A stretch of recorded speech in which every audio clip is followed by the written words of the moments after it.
What's up everyone, how are you all? Today we are back with another blazing Naruto story. What if Naruto's bloodline came from a god who defied creation? If you enjoy, then please like, share and do comments. And also check the description box to original creator of this beautiful creation. The Sandaime, former mentor of the three legendary Sannin, known throughout the nations as the god of shinobi, and current Hokage of Konohagaku no Sato, would never have imagined facing his most elegant verbal warfare with, who else, but an 11-year-old child. The child, instrumental to Konoha's safety, which would go down less easily than the council themselves. Who else would make such a worthy adversary? Nevertheless, this particular child was different from the others, he mused. But still, this continued stubbornness was almost absurd, now. And yet, taking a new stance, the Sandaime tried tackling the subject once more. The academy is open to all children of Konohagaku. It is the foundation of all shinobi. Without the education administered by the academy, you cannot become a shinobi, Naruto. He was appealing to the child's bright side, though he had no idea if the child wanted to be a shinobi or a civilian. They'd never settled those differences, and now the backlash was getting to him. The applications are due next week. I have the papers here. Do you wish to become a shinobi, the elite, of Konoha, Naruto? He waited patiently. Can shinobi fly? The blonde child, Uzumaki Naruto, asked, as he sat petulantly in the seat opposite the Hokages in the Hokage Tower. The Hokage sighed. The child had asked the same question on all the various occasions in which he, the Hokage, had practically implored that the petulant child enter the academy. It was almost infuriating how the question vexed him and settled the argument all those years prior to this one. But this year, he was determined to not give an inch. Shinobi cannot fly, unfortunately. The Hokage explained, but neither can civilians for that matter. Shinobi can, however, walk on water and other such unstable elements of nature. Then can shinobi walk on air? No, they cannot, Naruto. Can shinobi walk on fire? Well, they can make fire, but no. They cannot walk on it. Shinobi can't fly, can't walk on air, can't walk on fire. Naruto listed vaguely. It sounds like some regular civilian chore, really, Gigi. The Sandaime would have a heart attack if it had been any other child disgracing the occupation of ninjas. But, seeing as it was Naruto, he selected his words with care. Civilians cannot walk on water, which is something that a shinobi can do. Surely, walking on water is an aspect of becoming. Ah, what was it? A part of the sky, was it, Naruto-kun? Something flashed in the Uzumaki's cerulean eyes. It's not enough, he stated flatly. And they don't teach you how to walk on water in the academy. They teach you to trip other people with nin wires there. I saw it once from a window. It's a waste of my time. I'll talk to the academy about it. I strongly doubt that they were learning to trip others with wire. The teacher was measuring the wire and a child ran up and tripped on it. Naruto interrupted. It sounds like tripping to me. Let's talk about that at another time. The Sandaime explained tactfully. I'll make sure to keep that particular activity from continuing in the academy, then. As for now, let's stay on the topic of my proposition to you to become a shinobi of Konohagaku. This was the last year in which Naruto was able to become a shinobi of Konohagaku, since the age restrictions on the academy were on the tender age of 11, and no later. And seeing how Naruto's 11th birthday had finally come along, and how otherwise the child would be sent to Danzo's route, it was a rather testy proposition. I don't see the point. Naruto replied. It's a very dangerous job with high mortality rates. I dunno about you, really, but I rather like staying alive, Gigi. Yes, Naruto. We all do. The Hokage said patiently, even as his hands itched to just throttle something. If you're a good enough ninja, you'll have less possibility of dying on the job. Dying is not something that we ninja wish for, after all.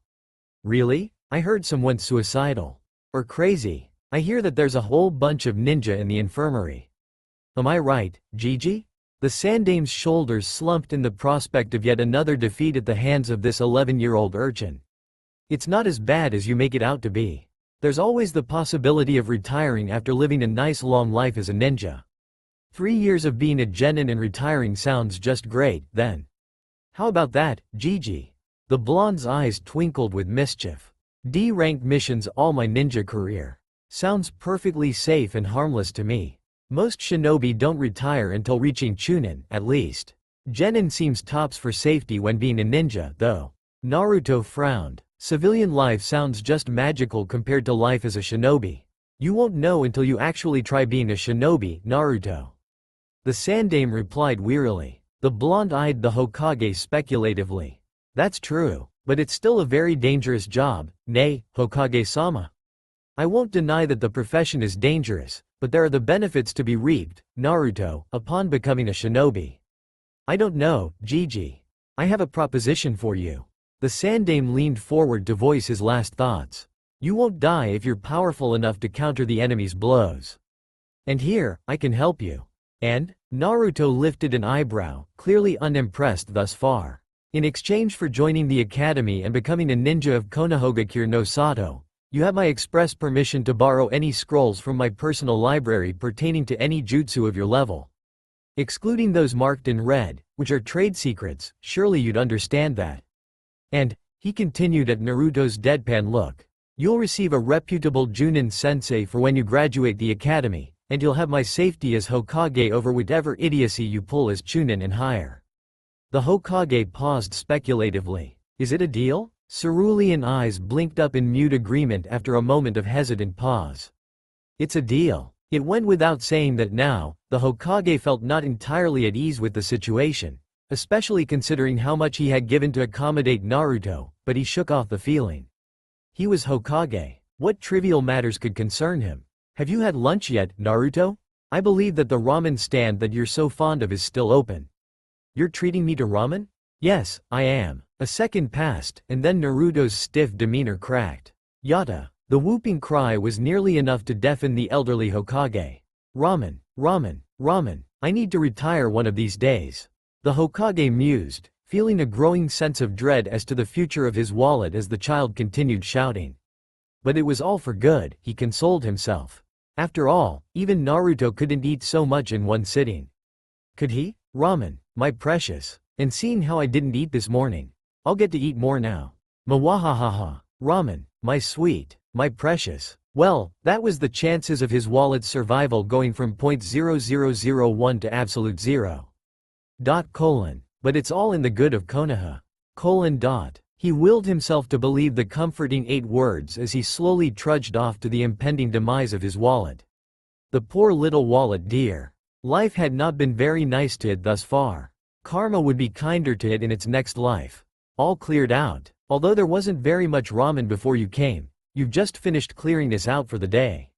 The ramen vendor reported. Congratulations, Naruto-san. You've broken your old record and made a new one. 50 bowls in one sitting. Rather impressive, I'd say. We'll fix you up a special next time you come, alright? Hi.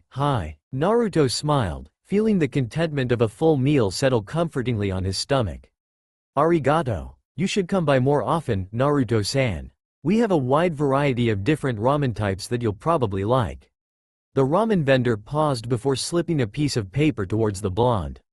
Ah, the bill, here. It's for you, Gigi. Naruto palmed the piece of paper to the Sandame. Your treat, right? Since when did this become my treat?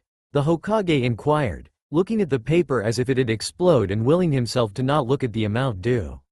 Considering how much Naruto had eaten, he supposed that his concern went with merit.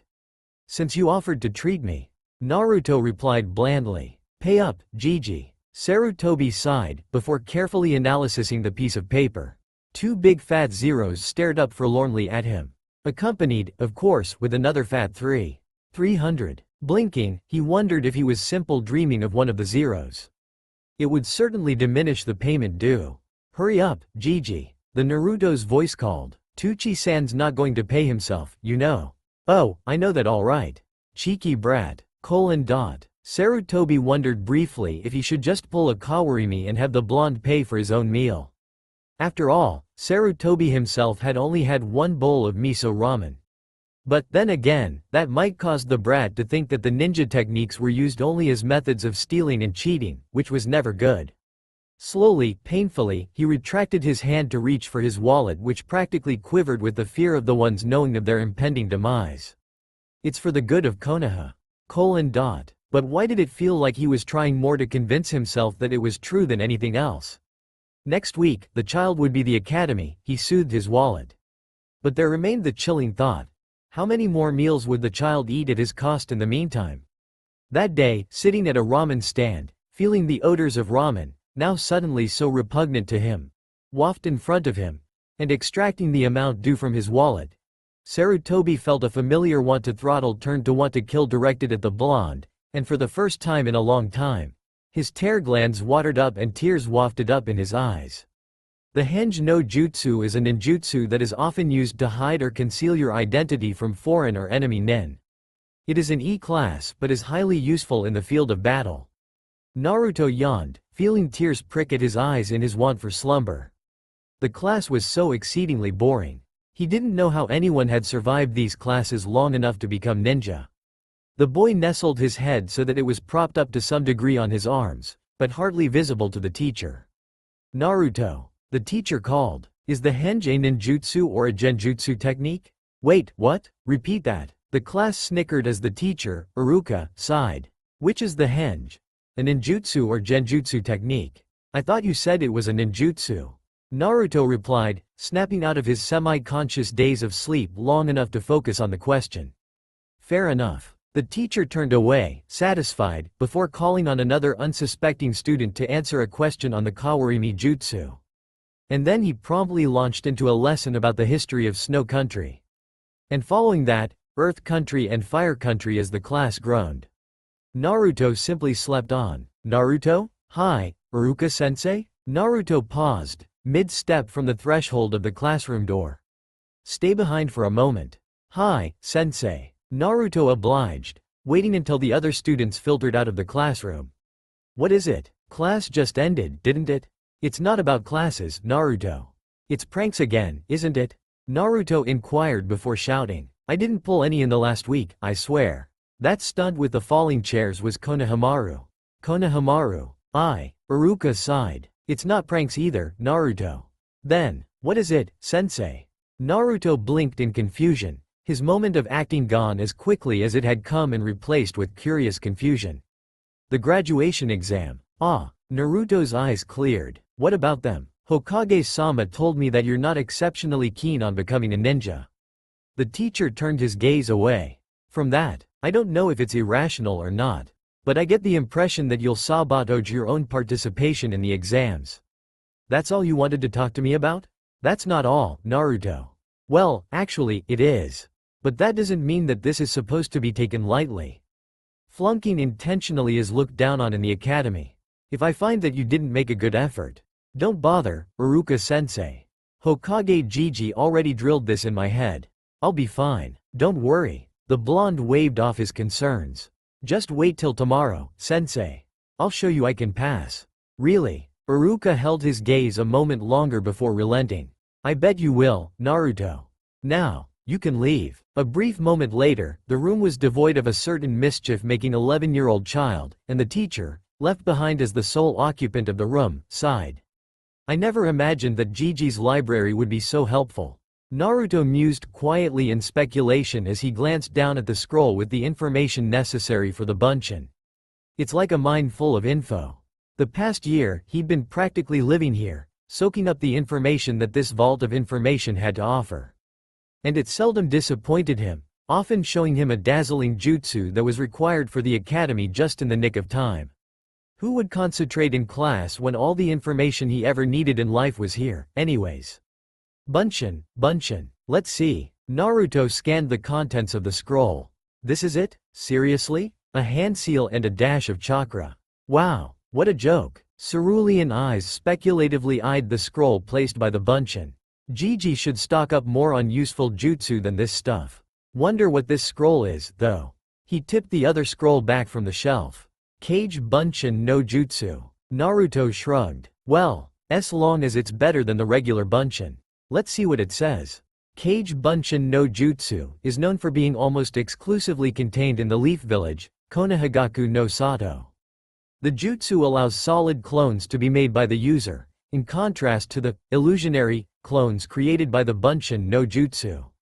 This jutsu is also almost exclusive in clone jutsus in the regard that the clones allow the wielder to gain whatever information gained by the clones after they disperse. The clones can often be dispersed with a good solid hit. The jutsu requires extensive chakra and is a B-rank ninjutsu. Naruto grinned at the prospects arisen from the nin technique. A technique involving solid clones. What else could he have possibly asked for? Uzumaki Naruto. Iruka called from his position behind the mutually shared teacher's desk, adjusted for graduation day. The day in question taking place at the moment. The Bunshin no Jutsu. 6 clones. Bunshin, Bunshin. Ah, that one. Let's see. The words were muttered in a whisper as Naruto positioned his hands to accommodate for the proper hand seals and 6 bursts of smoke poofed into existence. 6 clones, disarmingly perfect, bubbled into existence. All of them an exact replica of the actual Naruto. How are they, Iruka-sensei? Naruto asked innocently. Perfect. Iruka snapped the gradebooks closed just as the clones faded from existence. Done, Naruto. Grab a headband, will you? Sure, sure. Naruto palmed the headband of his choice. So I graduate? Yes, you graduate. Congratulations, Naruto. Iruka turned to bring in the next potential graduate. Step outside with the other graduates. Naruto smiled disarmingly up at the teacher. Thanks, sensei, he called sweetly before leaving the room, cackling madly, leaving Iruka to wonder over what had just happened. He graduated. Him. I can't believe. Everyone graduated. Still, I wouldn't have minded if that thing didn't pass. I'd rather he hadn't gotten any ninja training at all. Can you imagine how it'd be with him parading around like a ninja? Shush. Remember Sandame Sama's decree? We're not allowed to talk about it any more than necessary. I know, but still, we don't need to spare words for demons. Naruto flinched, recognizing the verbal abuse directed his way. It wasn't like the third had ordered that he'd graduate, Naruto had done it on his own. Then why were they all so spitefully hateful of him? Almost as if he had physically taken the village in his hands and smashed it into his other hand. Absurd, and yet, the spiteful manner of speaking was degrading enough to bring on that assumption. He wanted to escape to the sky. He had been told of the reprieve to be found there by the Sandame himself. He'd always found it soothing. Why would it never allow him to get any closer? Why was he locked into this world of spite and hatred? A flash of color flickered in his eyes before disappearing, as quickly as it had come, an exotic blue different from his cerulean ones in their likeness, almost as if in reply. The Sandame was, as always, in the Hokage Tower, bravely tackling the worst enemy known to man. Paperwork, of all things. But a lethal enemy, all the same. For example, at the moment, Sarutobi was on the verge of tears. The stressful time constraint that had come with the new batch of paperwork hadn't helped, apparently. Color-coded papers were splayed out on the desk in front of him, all with various pictures depicting the academy students. He'd been deciding which teams would be which for the last half hour, and the event was stressful, if anything. Team 7 was the particular Dilmina here. For one, the Uzumaki had graduated with fairly average grades. And Uchiha and Haruno had graduated with the top grades of the class. Setting the 3 in the same group was ideal. Sending Naruto to Kurenai's group wasn't the best idea, since Sarutobi had promised a magically wonderfully reputable sensei for Naruto. And though Hitaki didn't exactly fit in that particular standard, he made a better qualification for it than did Kurenai, simply because of their exponential differences in experience. And yet, the dead last would have to be placed on Team 7 if the top rookie and kunoichi of the class were to be placed on it. But then, going back to Naruto's average score, that was entirely impossible. Still, he could entirely disregard the grades, but was that wise, even? After all, only so many accommodations could be made before problems formed eventually from the rifts of logic that occasionally situated themselves in the present. Nevertheless, there's a certain extractment that must be made to adjust the present for the future. The action was almost painful, and ridiculously slow, for that matter, but it was still within minutes that the team placements was finished and submitted to the academy for briefing. Naruto, move. A loud obtrusive voice shattered Naruto's fragile slumber. Haruno Sakura stood in front of the blonde, accompanied by Ino Yamanaka, both of their facial expressions amusedly portraying the expression customary of one who'd just been told to eat toilet paper. Sakura? Naruto blinked. What is it? Move, Naruto. Get off that seat. Why should I move, Sakura? Because Sasuke-kun's sitting on the other side, baka. Oh, Sasuke, huh? Naruto briefly considered not moving, just to liven up the room, but decided against it in want of preserving his life and standing up. Full rain ahead, Sakura. Sit, then. I'll find another seat. Oi, I'm going to sit there. As if, pig. Didn't you hear Naruto? The seat's mine. Walking dockily in his just awakened slumber, Naruto turned to the seat besides Hyuga Hinata. Anyo. Hinata-san? Can I sit here? You piece of pig shit, Ino. That seat is reserved for me. Sakura's voice rung out, deafeningly loud, in the class. Hi, Naruto-kun. Hinata managed to force out the words, considerably quieter than Sakura, for which he was grateful. RRRGHH. The sound of what had come to be recognized as friendly bantering between friends continued, even after Naruto's brief verbal exchange with Hinata. Quiet. A new voice intruded. Iruka emerged from behind the door, clearly irritated. You're all ninja. Did you forget? Anything you do now represents the shinobi populace. Silence filtered into the air after his words took meaning to the new genin. The Yamanaka quietly took another seat after noticing the presence of the teacher. I'll be calling team placements. Iruka stated. Team 1 is currently on its third year together. Team 2. Naruto quit paying attention, staring at the ceiling instead. Team 4 is on its second year. The ceiling, Naruto noted, had tiles with 62 holes punched in it. It wasn't too much fun counting, but he was bored, so any method of passing time would be welcomed by him with open arms. Uzumaki Naruto. Naruto was snapped out of his idle dawdling. Haruno Sakura. Uchiha Sasuke will make up Team 7. Sakura emitted a brief call of victory, unable to help herself before settling down once more. Kiba Inuzaku, Shino Aburame, and Hyuga Hinata are Team 8. Team 9. Naruto set his head on the desk in defeat while the Uchiha remained the perfect picture of stoic calm. In the background, Sakura continued to emit war cries of victory. Where is he? Sakura called in frustration well merited from the 3 hours of waiting. Our sensei's late, unusually so, even for a teacher. Naruto noted. We've established that, idiot. I think his tardiness calls for drastic measures. Naruto continued. Wadaya you think, Sakura? What do you mean, idiot? A pause ensued before the inevitable. What the hell are you doing now, anyways, Naruto? Drastic times call for drastic measures. Naruto called in a sickeningly sweet voice, even as he placed a chalkboard eraser on the top of the door. Wouldn't you agree, Sakura? I never said to try to pull a prank on our sensei. The stoic Uchiha replied, either in agreement or disagreement. Naruto and Sakura both had no idea. They had yet to learn the ingenious Uchiha one-word coded speech. But they drew their assumptions from it, anyways. See, even Sasuke-kun agrees with me. Are you kidding? That was so completely no, Naruto's right. Uchiha here is actually smart, you know. He wouldn't agree with you. Didn't you just hear him? He said, no, to you. What are you, an idiot? Maybe. Naruto considered, before firing back. But at least I'm well versed in Uchiha speech. Liar. Sasuke-kun would never agree with you. That's a bit of an exaggerate.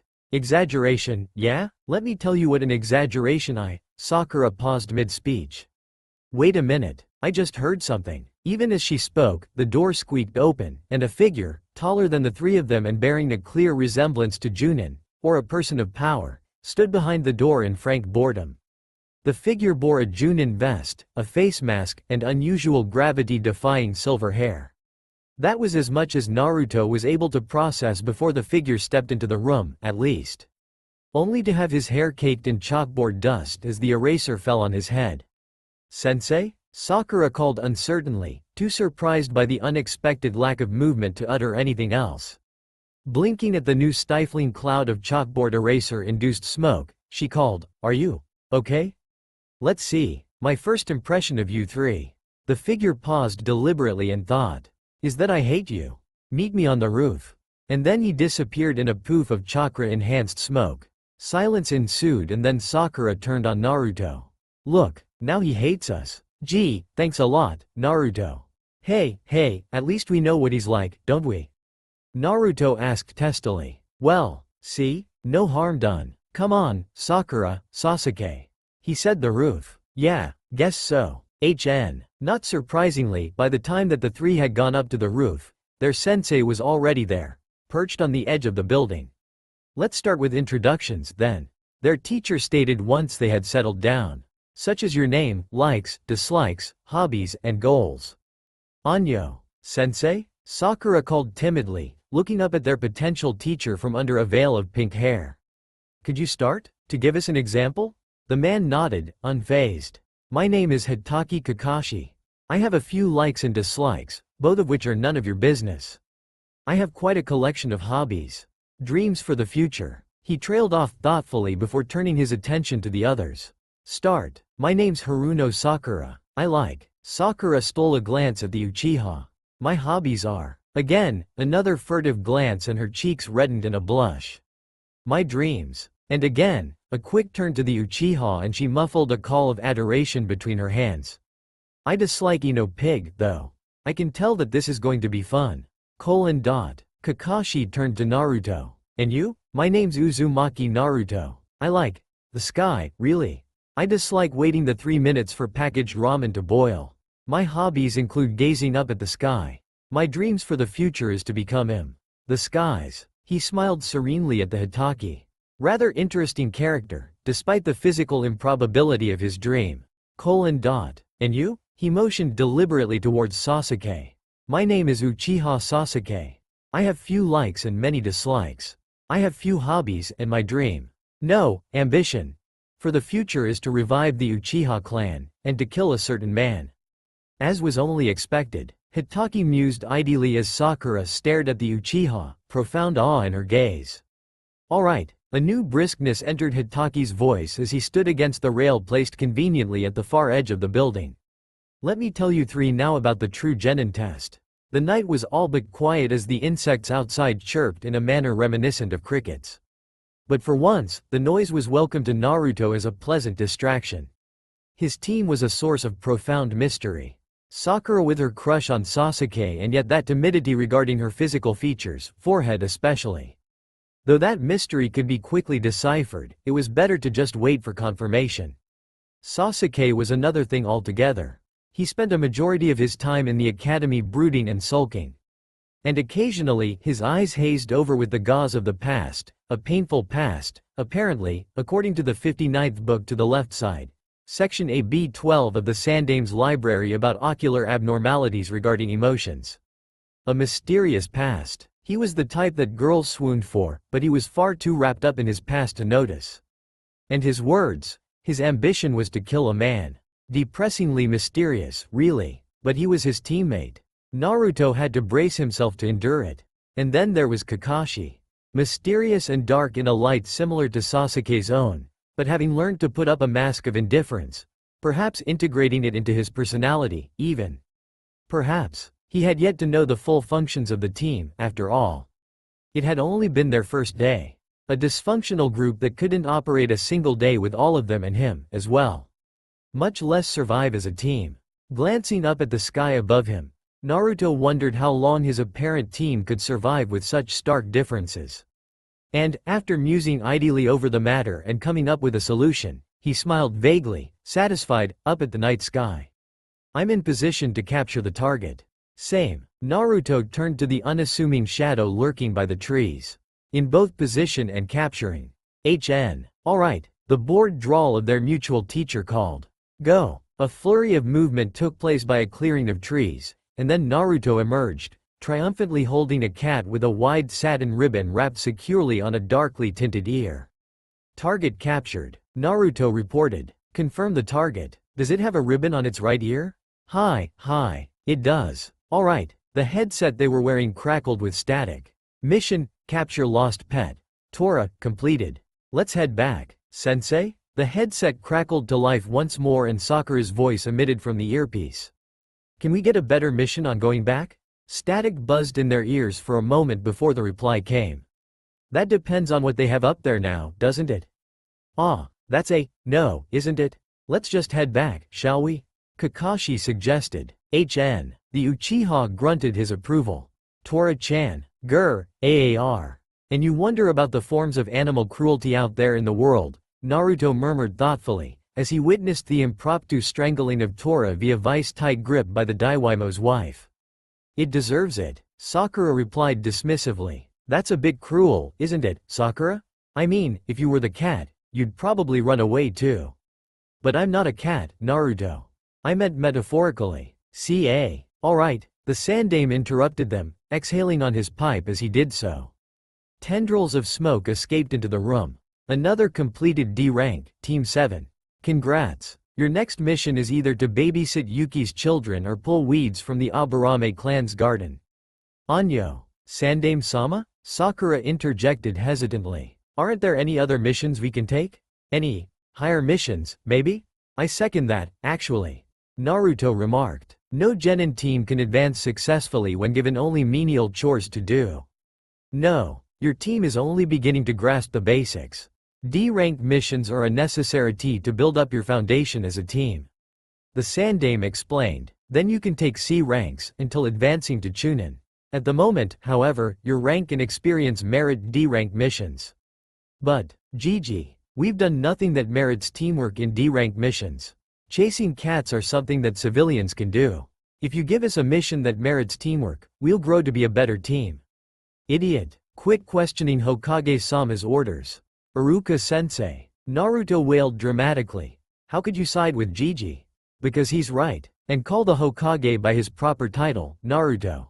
No, Iruka. Sarutobi intervened. Naruto's right, for once. Our judgment is often clouded by tradition, after all. Hokage-sama? Team 7 receives a C-rank escort mission. Sarutobi stated, handing a new mission scroll to the Hitaki. To wave. To give them something that merits teamwork. I trust that this will satisfy you, Naruto? Hi, Gigi. Naruto chirped brightly. Who are we escorting? The Sandame coughed discreetly. Tazuna. Enter, if you will. The door slid open seamlessly, revealing a very drunk, and very tipsy and drunk man leaning against the doorframe. My name is Tazuna. I am the super bridge builder from Wave. I expect super great protection from. The man's eyes narrowed in a drunken haze as he analysis-ed the team in front of him more clearly. Children? These children are supposed to take care of me? They don't look like they can protect a daft bat. We don't have to protect a daft bat. Naruto replied smoothly. We have to protect you. You might as well pray that we do a good job of it, too. Or your life goes down the drain right with us. Whatever color had been in the bridge builder's face vanished into an appalling shade of white. Don't worry, Tazuna-san. Kakashi cut in lazily. I'm a Junin insured to provide protection if they cannot. Way to ruin my fun, Kakashi-sensei. There's no threatening the client, Naruto. Really? Do you have that down on paper? No. I believe that it's mutual code of honor amongst shinobi. No writing, no signature from the Hokage, no paperwork in general against threatening the client. Naruto smiled in what Kakashi realized now was a false deception of innocence. I rest my case. Kakashi-sensei, have you ever been to Wave Country before? Naruto called innocently as the group slowly trudging away from the village gates, walking away from their mutual home.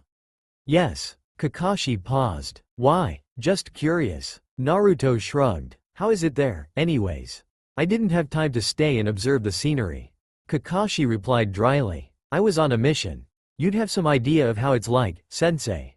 Fess up. Kakashi sighed. Wave was a very normal country surrounded by water when I went there. Does that satisfy you, Naruto? Kind of. Naruto nodded before turning away, turning his attention mutely to a cloud of dust kicked up from his feet. Kakashi-sensei? Sakura intervened. Do they have any ninja there? No. Their economy is based solely on civilians. If every country in existence had a shinobi populace, it'd be bad for business, wouldn't it? It'd be very good for business. Naruto corrected. To the civilian population, anyways. I meant Konoha, Naruto. Oh, then it'd be very bad for business. Very bad. Naruto agreed quickly. We'd lose about a third of our business incomes. And how do you know that, Naruto? Sakura prompted. I never heard of the business income thing, even in the library. I doubt you have access to Gigi's personal library. Naruto shrugged. The place is loaded. Tells you everything you need. Right. Sakura blinked. And why, exactly, do you have access to the third's personal library, Naruto? Naruto smiled serenely at the kunoichi. Because, Sakura, as I've been pointing out to the Sandame for the past 3 years, shinobi can't fly. A puddle of water, completely incapacious by the barren and otherwise dry land, lay innocently rippling in the glare of the sun. Is that, Naruto sent out a sliver of chakra, unnoticed by all, towards the puddle of water. A deep resonating and thoroughly repugnant chakra emitted from the puddle in a fleeting moment of response. A couple of genin, a set of chunin at most. Naruto mused quietly as his eyes lit up with comprehension. I don't reckon it's rained for days. No one else would make such an elementary mistake. After stealing a quick look around, Naruto noticed that Sasuke hadn't seen the contradicting logic of the puddle existing, and Sakura had been too busy trying to cater to the Uchiha's needs to notice. Kakashi had developed a new gleam in his eyes though. Noticing before him, even. Naruto smirked in satisfaction. His shoulders relaxed, calming. If their sensei had known, then clearly, the situation was under control. Whistling softly under his breath, Naruto absently passed the puddle of water. They had appeared out of nowhere. Silver oxygen masks firmly in place on their sickly white faces, and metal weaponry on every visible inch of their uniforms. Or, perhaps it hadn't been quite out of nowhere. They'd appeared from that puddle of water that they'd crossed earlier, but who would have known that the puddle wasn't just a splash of water fallen from the skies? It had looked so normal, even by the compacted and rather dry earth nearby. With the complementary leaves and trees nearby. Who would have known? Sakura stumbled backwards instinctively, eyes lit up in panic. Just barely keeping the surprised scream of horror from escaping her mouth, and feeling spasms work in her throat as Kakashi-sensei was ripped to bloody mangled shreds in front of them. Her eyes watered painfully, even as the weapon that they'd used retracted, making it a possible lethal weapon against the rest. One little piggy. Their voices were low menacing whispers. The guttural quality to their voices were clearly enhanced from their masks, but nonetheless, Sakura felt fear stop her mind from working slowly, feeling panic slow her movements, and a temptation to fall to oblivion, to end this terror, destroy her resolve to move. The two nin turned their weapon, still slick from blood, inwards. And before Sakura could even call out a warning, their footsteps sounded against the compact ground. One towards Naruto, the other headed to Sasuke-kun. The Uchiha remained utterly composed, even in the face of potential battle, forming a Kawamari to escape the initial blow. And Naruto. Even as the Chunin stood before him, the blonde simply stood, smiling, if guardedly, at the two briefly as if they were coming to greet him. But perhaps they were, with their metallic weapons that perfumed the air with the odor of dried and caking blood. Not exactly the greeting that Sakura would call warm and welcoming, but a greeting, nonetheless. One of the ninjas threw out a chain, stained heavily with blood, towards the Uzumaki. Who smiled for a fleeting second and then moved at last. His movements were clear and precise, that much Sakura had to begrudge him.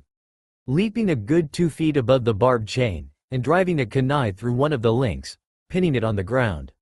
The offending ninja stumbled as the chain no longer supported his weight and Naruto bopped the nin lightly on the head with his foot as gravity caught up with his leap into air at last.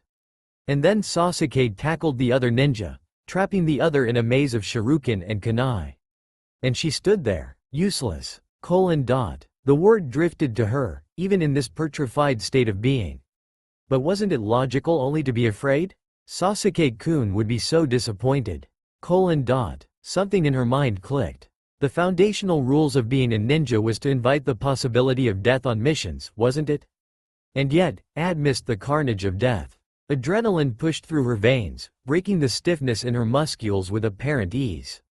Her weapon's holster hung limply at her side, even as her fingers twitched towards them.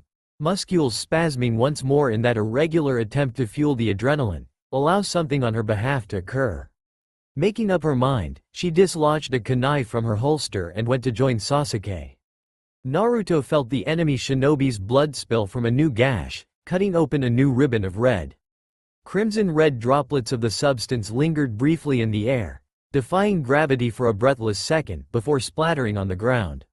"Chunin, are you?" Naruto called, laughing almost insanely, one could remark. A shuriken twirled absently on his fingers as his eyes narrowed, surveying the damage done. The shuriken stopped mid-twirl and Naruto slowly dropped into a new stance that bore more resemblance of shinobi taijutsu. Could have fooled me, really. The shinobi snarled in retaliation, but before he could even remove a kunai from his holster, the enemy nin's head, along with the other enemy nins, were caught in a headlock by a very familiar figure, effectively ending the fight, no matter how impromptu the method was. Looking up at the figure, Naruto grinned. Back to the world of the living already, Kakashi-sensei? Well, I couldn't have my teammates dying on me, could I? Kakashi replied rhetorically, sole visible eye curling into an inverted U. Sensei. Sakura turned, startled. You're alive. Naruto rolled his eyes. Way to point out the obvious, Sakura. The kunoichi had the decency to blush as she stammered. I saw. It was a kawamiri. Naruto pointed vaguely at the freshly cut timbers. See? Firewood. Kakashi shrugged them off. Nonetheless, Naruto, these are the demon brothers.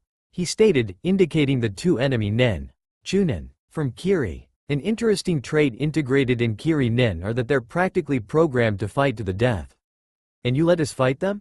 Sakura called, turning accusing emerald green eyes towards the Hitaki. Sensei, you could have gotten us killed. Ma, I didn't believe that you three could be taken down that easily. And I was right, wasn't I?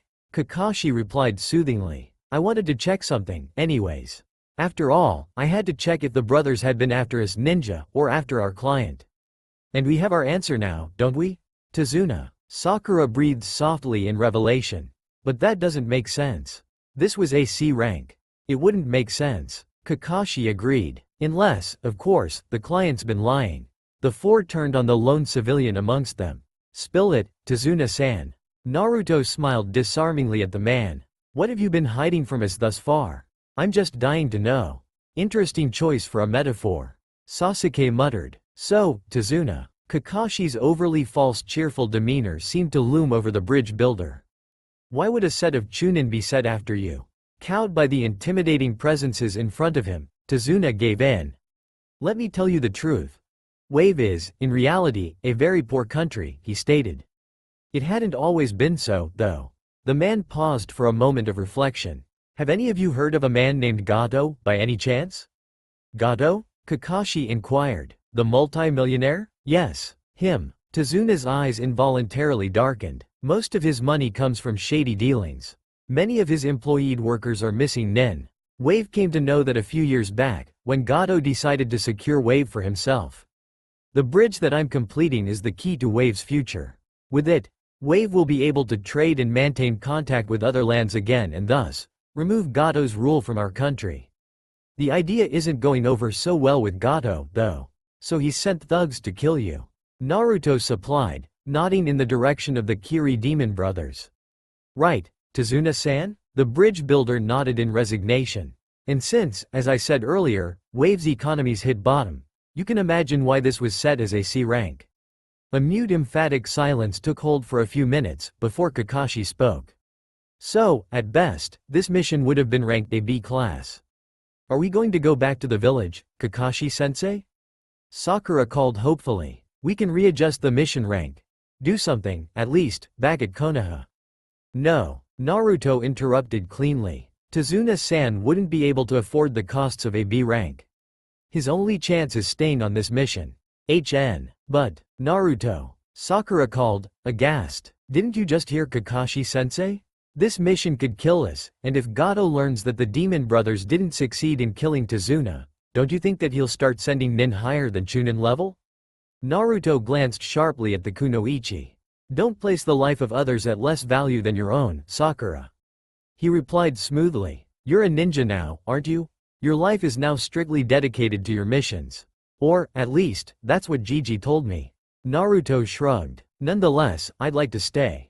The Uchiha gave a barely perceptible nod of agreement to clarify his one-worded response. You don't have to stay. Tazuna comforted the kunoichi. But, of course, when I die, he mused, I hope you don't mind if my nephew swears vengeance on Konoha. And my daughter hates all Konoha nin until she dies.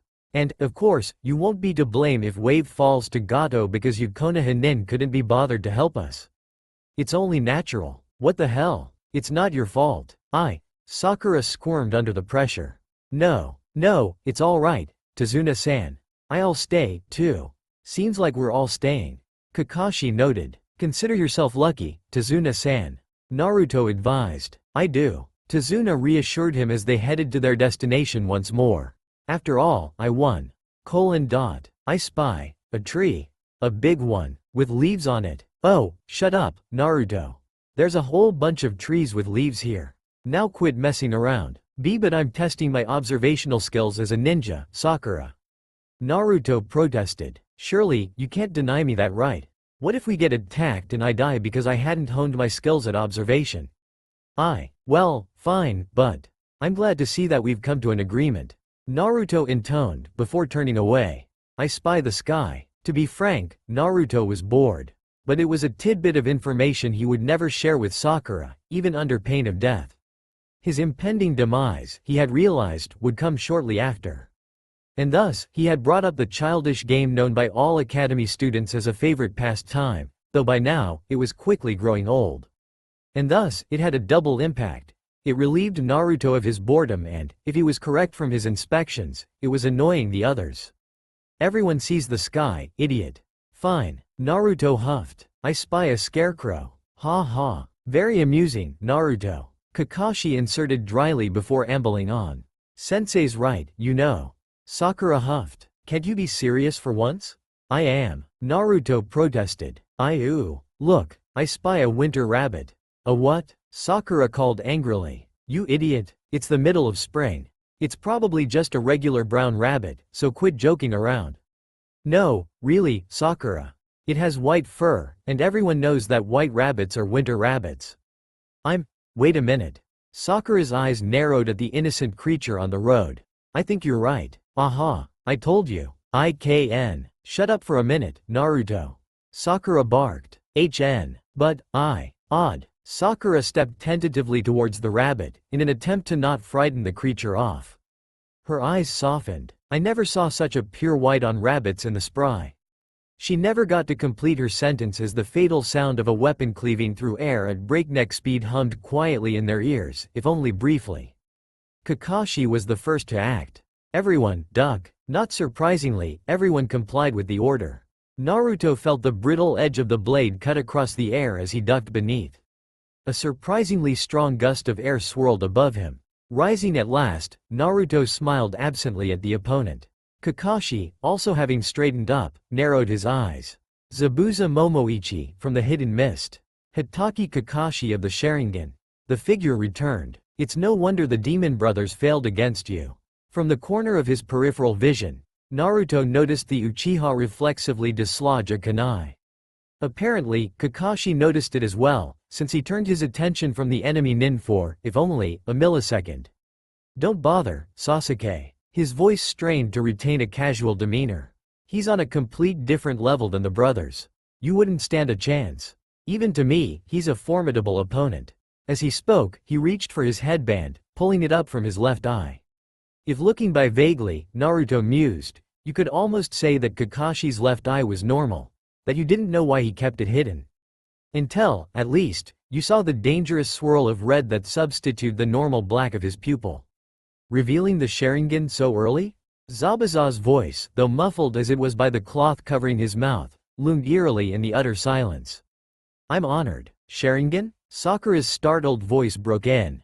Isn't that one of the greatest dojutsus to ever exist, according to Gigi's library? Naruto cut in. Yeah, think so, anyways. Zabuza nodded in mute affirmation. When I remained a member of the Hidden Mists Anbu, I kept a bingo book. Surprisingly, they kept an entry on you. The man who's copied over 1,000 jutsu, copy Nin Kakashi. A pause ensued before he added, it appears as I'll have to kill you, to kill the bridge builder you're protecting. The figure stepped off the tree, making use of the forestry to allow a leap from the tree to the waters nearby. Ninpo. Zabuza stood above the rippling waters as he spoke. Hidden mist jutsu. He's gone. Sakura's voice, nearly a shriek, called, as she made the observation. A single leaf balanced delicately in the space in which the nin had stood in the waters. Don't worry. He'll come after me first.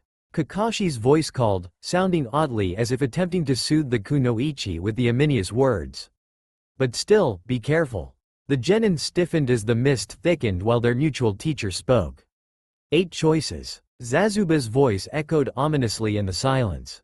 The liver, the lungs, the spine, the clavicle vein. Neck vein, brains, kidneys, the heart. Which one should I go after? What incredible killing intent. It feels almost as if making a single move will kill me. Uchiha Sasuke had seldom felt so petrified by the presence of a person alone, but admittedly, this occasion made another moment in his life in which his life had felt so feeble, so worthless, compared to the presences before him. I'd rather kill myself to end this, the mere presences. Sasuke. Kakashi's voice restored normalcy for a fleeting moment as the Uchiha's haunted eyes looked back over at him. Don't worry, I'll continue protecting you, even if it kills me. The man's eyes curved to inverted U-shapes. I won't let my comrades die. We'll see about that. Zabuza flickered into solid particles between the Genins and the bridge builder. His eyes rolled up lazily, if maliciously. It's over. Before a word in edgewise could get in, Kakashi flickered, equally swift to the missing nin, stalling the blade long enough to force a kunai between the nin's shoulder blades.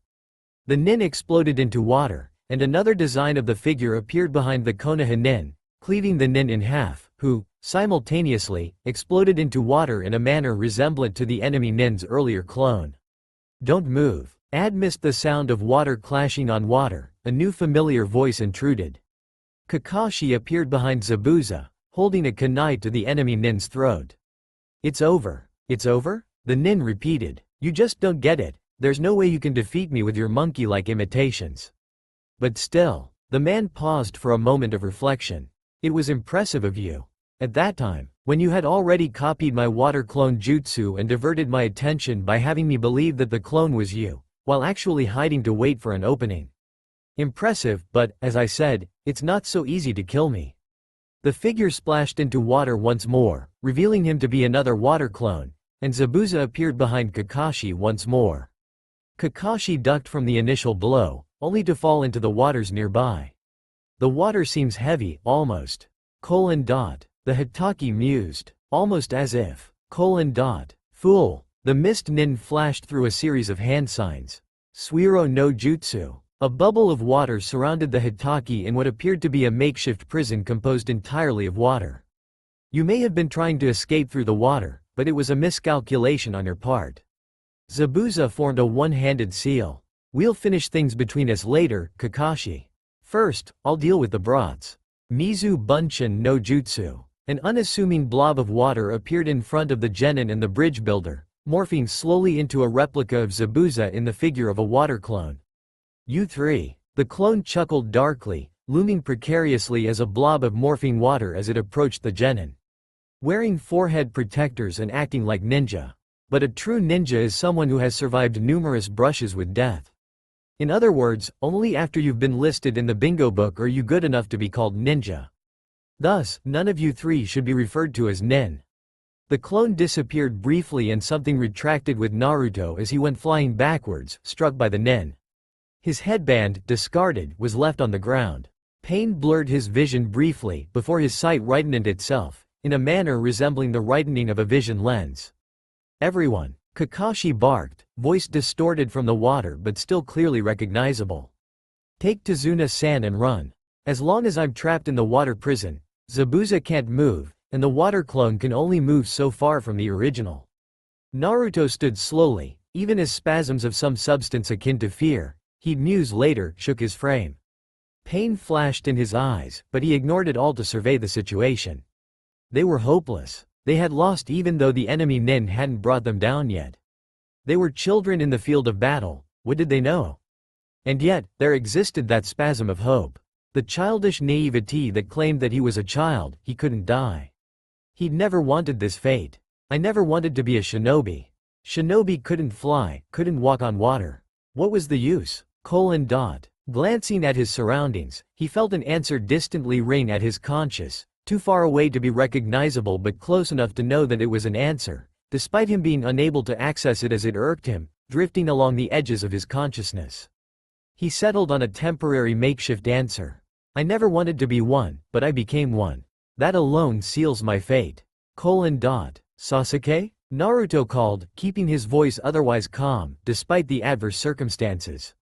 I have a plan. Teamwork from you? Sasuke replied rhetorically. Naruto laughed hollowly. Watch and learn. Arrogant, aren't you? Zabuza intervened. But do you stand a chance? What are you doing? Kakashi's distorted voice called. This fight was over the moment I was caught. Did you forget the purpose of your mission? Our duty was to protect Tazuna-san. Naruto turned in a moment of reflection. Would you mind, Tazuna-san, he inquired, if we left for just a bit? Sakura here can remain as guard. This conflict came from my mess, didn't it? Tazuna returned. I can't say I care so much for living that I'd stop you now. Fight as much as you want. I won't stop you. And there you have it, from the client himself. Naruto called triumphantly. The water clone laughed lowly. Never going to learn, are you? Going to keep playing ninja? The nin slowly drew his hand into a fist. When I was your age, I'd already had my hands dyed red with blood. Don't tell me. Let me guess. We're all about 12. Our age means that you were either an academy student or genin. His eyes narrowed as his deduction concluded. Wait a minute. The academy? He turned sharply up at the missing nin. You're the demon of the mist? So you've heard about it. A while ago, in the Blood Mist village, they used to have this twisted little tradition for graduating academy students, right? Naruto turned to Zabuza for confirmation. They did, though twisted is an exaggeration.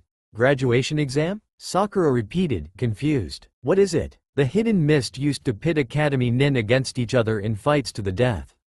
Zabuza clarified. Friends who've trained and eaten at the same table were pitted against each other to fight until one of them lost their lives. Friends who've exchanged and shared dreams were forced to kill their companions. Until, at least, one of the pair died.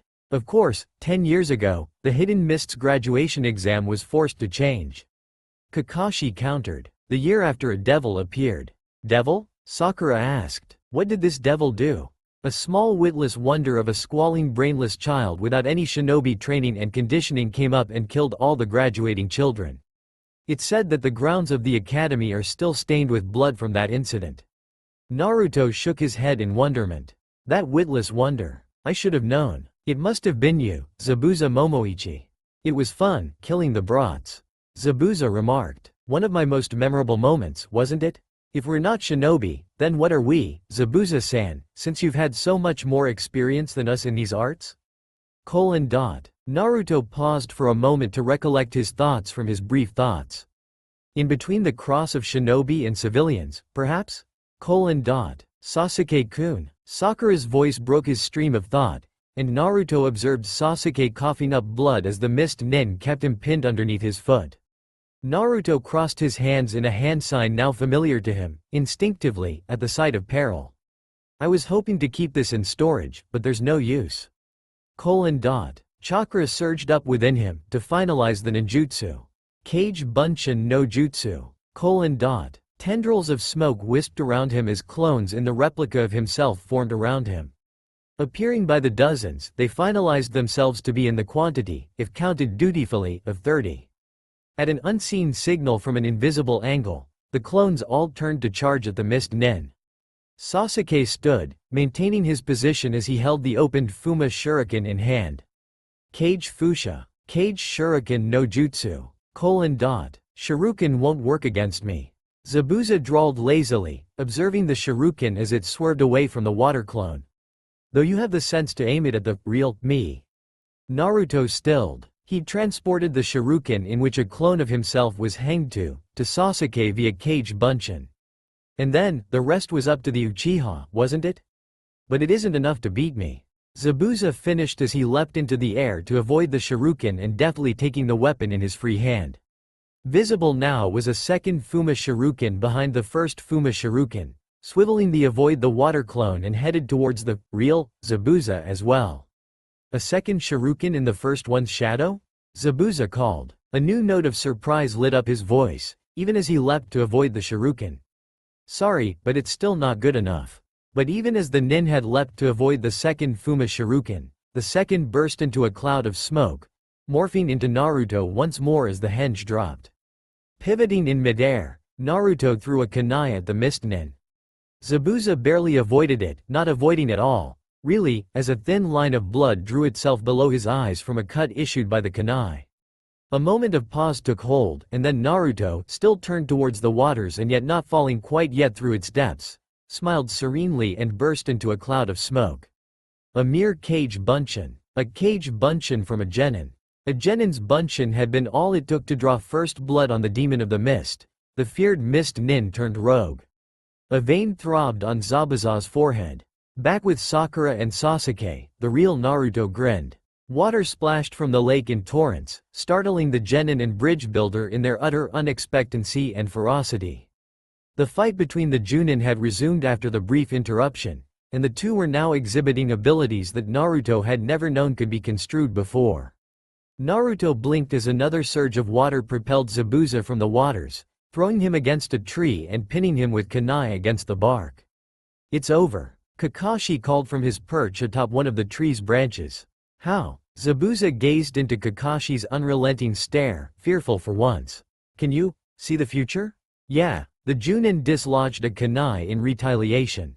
"You're going to die." Before he could throw the kunai or make any movements to confirm his words, two senbon needles embedded themselves in the nin's neck. Blood spurted from the wounds. A masked nin flashed towards them, positioned on a tree branch, a symbolic red swirl on his mask. A moment of silence took place briefly before he spoke. "It appears you were right," he noted. Amusement flashed in the deadened voice. "He's dead." Kakashi stepped towards the supposed corpse, feeling for a pulse and noting the inattentive lack of a heartbeat. "Dead, just as the masked nin had claimed." "Thank you," the masked nin continued.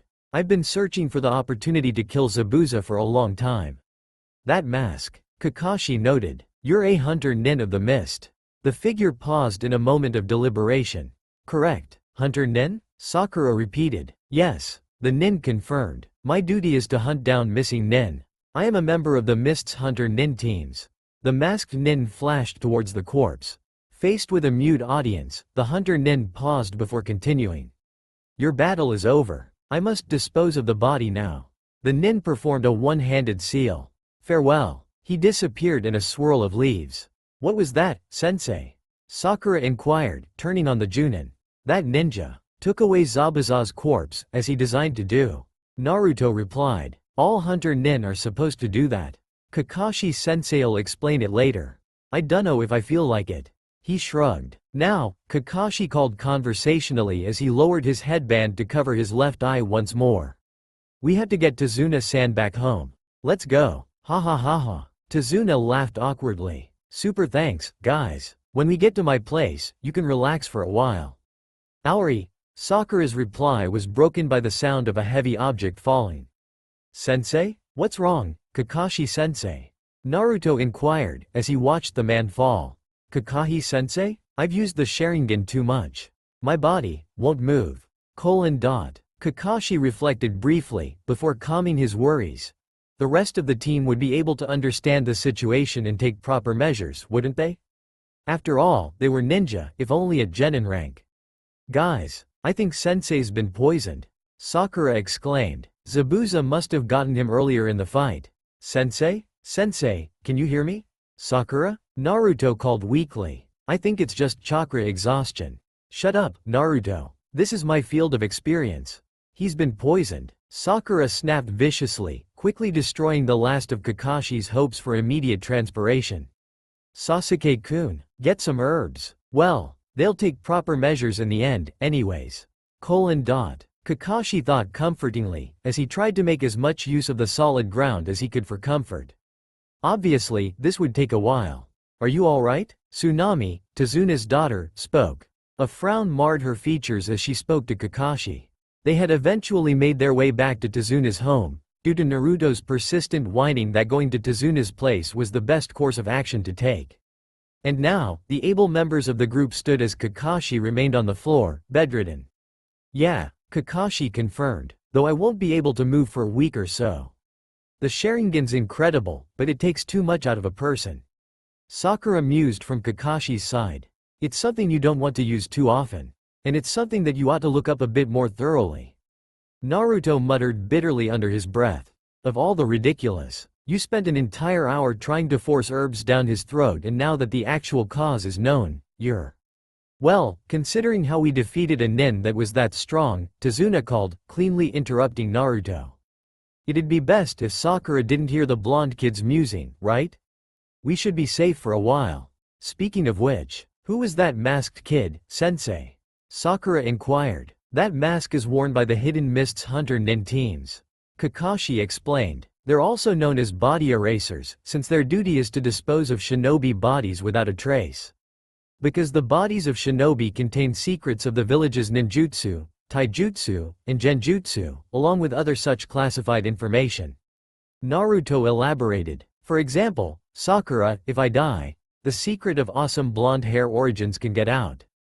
That's not quite the example I was looking for, but Naruto's right. A ninja's body can reveal information that should remain confidential. So by killing and disposing of missing nin, the hunter nin protect the village's secrets. Kakashi concluded. No sound, no smell. That's the official end of a ninja. You're alive now, but will you be alright? The hunter nin's voice called. Worry was etched into his voice. You only just survived. Next time, Haku, Zabuza's voice, clearly discernible in the silence, promised, I'll defeat the Sharingan.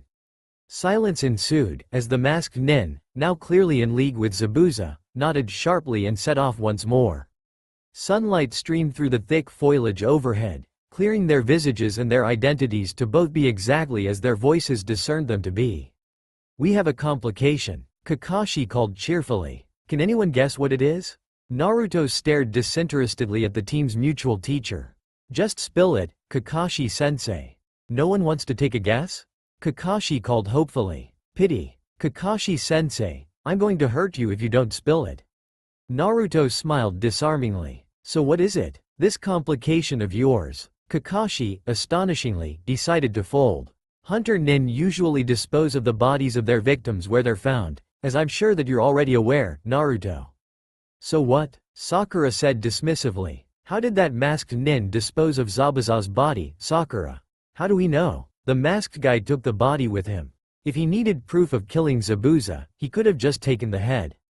Kakashi returned. And the weapon of choice used. We've missed something important. Do you mean? Naruto began slowly. Yeah, Kakashi cut him off. It's probable that Zabuza's still alive. The resemblance that the other genin and bridge builder bore to a gaping fish in that moment was astounding.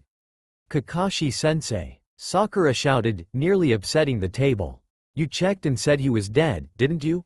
Yes. Kakashi allowed. But it's probable that it was a momentary death. The needles that the hunter nin used have a low probability in killing your opponent, unless they hit a vital spot. It's an item used by doctors in acupuncture therapy. Hunter nin have an extensive knowledge on the human body. It'd be more than simple for them to put someone in a death trance. These points lead to the possibility that the nin's goal was not to kill Zabuza, but to save him. Aren't you thinking over this too much? Tazuna called. After all, hunter nin are supposed to dispose of ninja corpses, from what you say. No. With all this suspicion surrounding Zabuza's death, we'll have to prepare for the possibility before it's too late. Kakashi replied. And even if Zabuza was dead, there's no assurances that Gato wouldn't have hired an even stronger shinobi. Sensei? Sakura questioned. What do you mean, prepare for the possibility before it's too late? You can barely move. I meant you three. Kakashi said in answer. You three will have to receive training. Training? Training? Sakura repeated incredulously. Seriously? So we can fight against a ninja that even you were struggling against? And it was you three that helped me, wasn't it? Kakashi called rhetorically. Relax. It's just training until I get better. It's not like I'm going to send you to fight Zabuza all by yourselves. But, sensei? If Zabuza's alive, why should we train if he could choose any time of his leisure to attack us? Sakura asked. I mean, what if we were exhausted after training and Zabuza decided to attack us? It'd be the perfect opportunity for an attack by the enemy. Nah. Naruto waved her off. Death trances aren't easy to recover from, you know. We have about a week, minimoon, of training with the knowledge that Zabuza won't jump up and attack us. Naruto's right. Kakashi nodded in agreement. We should be fine when training. It's useless. A new voice intruded into their conversation. A boy with dark mellow eyes peered up at them from under onyx bangs of hair. The eyes turned resolutely towards Tazuna. Welcome back, grandfather, he added cordially. Inari, Say hello to these people. Tsunami instructed. They're ninjas who've protected Grandpa on his way here. Dark eyes stared dispassionately at the four. But, Mom, they're going to die, he complained. There's no way that they can win against Gato. Oi, Naruto cautioned. You make it sound as if you don't believe in a better future and heroes and all that crap. What are you, stupid? Inari replied testily. There's no such things as heroes. If you don't want to die, you should leave. The boy turned away, apparently wearied of the conversation. Where are you going, Inari? Tazuna inquired as the boy made for the door. To look at the ocean from my room. Inari replied before leaving and closing the doors with a loud and resolute snap. Should I go talk to the kid a bit? Naruto inquired. He sounds upset. Yeah, sure, Sakura allowed. He sounds pretty sad about something, Naruto. He probably needs it. Naruto nodded resignedly, before making for the door and heading up the staircases after the child. As he went to knock on the door, though, a distinct sound, muffled by the walls, emitted from the room. Soft broken sounds echoed in the hallway, accompanied by a brief stutter that never quite completed to form into a full word. A twisted parody of a sudden inability to speak, if only briefly. Crying? Naruto recognized the sobs after a brief moment of recollection. The thought sobered him of even the idea of reaching a hand out to aid the child. He's not ready to talk, then. He decided and trudged downstairs. Naruto? Sakura's startled voice called out as she noticed his figure returning. What happened? He was crying. Naruto muttered. Up in his room. I don't reckon he feels much like talking. A moment of compassion took flight, and the room descended into silence. All right, Kakashi's voice cut briskly across the silence of the forestry. We'll be starting your training now. I trust that you all know what chakra is. The physically and spiritual energy gathered usually by practical methods, including practice and age. Naruto replied. What about it? Despite how well versed you are in the textbook definition of chakra, none of you are using chakra efficiently. Kakashi stated. Even if you release a high amount of chakra to perform a jutsu, it'll often go haywire or not work at all if you exhibit no control over your chakra. And thus, you'll lose a lot of chakra and won't be able to fight as long. Then what are we expected to do, Kakashi-sensei? Naruto questioned. Sit back and let other shinobi take care of business for you? I'd rather not, since that sounds cruel and unsportsmanship-like. You learn to control it. Kakashi replied sharply. And how are we going to do that, sensei? Sakura inquired skeptically. Tree climbing. Tree climbing? What kind of training is that? We already learned to climb trees in the academy. I don't mean normal tree climbing. Kakashi returned. I meant climbing trees without your hands. And how are we expected to do that, sensei? Watch. Kakashi replied, before setting his crutches in a manner so that they were held in place firmly as he took a step up the tree. That step which was accompanied by another step. And another. And another. Until he was hanging upside down from a tree branch to face the genin. Do you understand now? Kakashi asked. This is something you'll be able to do once your chakra control gets better. Sensei, how's this supposed to help us improve as ninja? First, it's supposed to teach you to control your chakra. Extending your chakra to your feet is, perhaps, one of the most difficult aspects of chakra control. Theoretically, if you manage this exercise, you could attempt to perform any jutsu in existence that's open to the shinobi populace and not requiring any particularities in your heritage, anyways. 3 kunais appeared in front of each genin. Use the kunais to mark how high you get up the tree, Kakashi elaborated. Then use the mark as a goal and try to surpass that. You probably won't be able to get very high up at first, so try to get some momentum. The Junin paused for a moment before continuing. Pick a tree and start climbing. Now go. The 3 dispersed at once. Tazuna, why do you have a torn picture up on the wall? Sakura gestured at the framed picture. Inari-kun was staring at it all during dinner. And it seems almost as if it was torn intentionally. The group was back at Tazuna's after the training session had finished with Sakura the sole person who was able to climb the trees efficiently. Night was falling, if the slight discrepancies in the sky were anything to go by as the occupants of the household stopped to eat. It's my husband, Tsunami replied, staring wistfully out of the window as she spoke. He was called the hero of the city. Tazuna reflected. Silverware clattered to the floor. Inari stood up, stepping away from the table, excusing himself. I'm not hungry. He stood up, padding away to his room again. Inari. The boy had left already, closing the doors behind him with an audible click. Frustrated of that solution, Tsunami whirled on Tazuna. Father, I've told you to not mention that man in front of Inari. She turned and followed after the child, in attempt to console him. What's wrong with Inari? Sakura inquired after a moment of hesitant pause. And that picture? Tazuna sighed, eyes taking on a melancholic dimness. Resigned, he spoke. Let me explain to you about Inari's father. Naruto listened intently, cerulean eyes slitted in confused understanding. Unnoticed by all save himself, for a second time, Naruto's eyes darkened to a melancholic blue. Not long after, rain, irregularly and drizzlingly, beat a soft pattern into the wooden roof above. All of you have finished tree climbing? A note of surprise lit up the Junin's voice. In 2 days, no less? Well, considering how we're all here at the moment, I'd say that we all have. Naruto remarked dryly. Actually, I'm rather surprised you thought we'd take any longer. To be honest, tree climbing's not all as cracked up as you made it out to be, Kakashi-sensei. Naruto's right, sensei. Sakura stated. Tree climbing's really easy. Couldn't you have taught us something more useful, maybe? I can't teach you anything useful without teaching you the basics now, can I?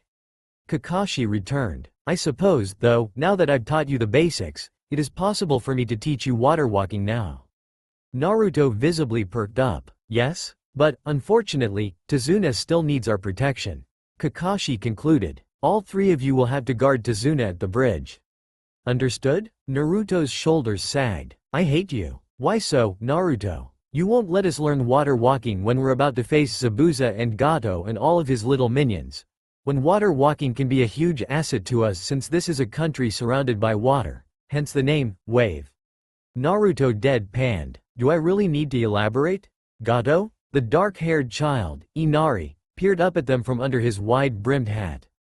Disinterested black eyes stared up at them in contempt as he intervened on their conversation. Do you still think that you can win against him?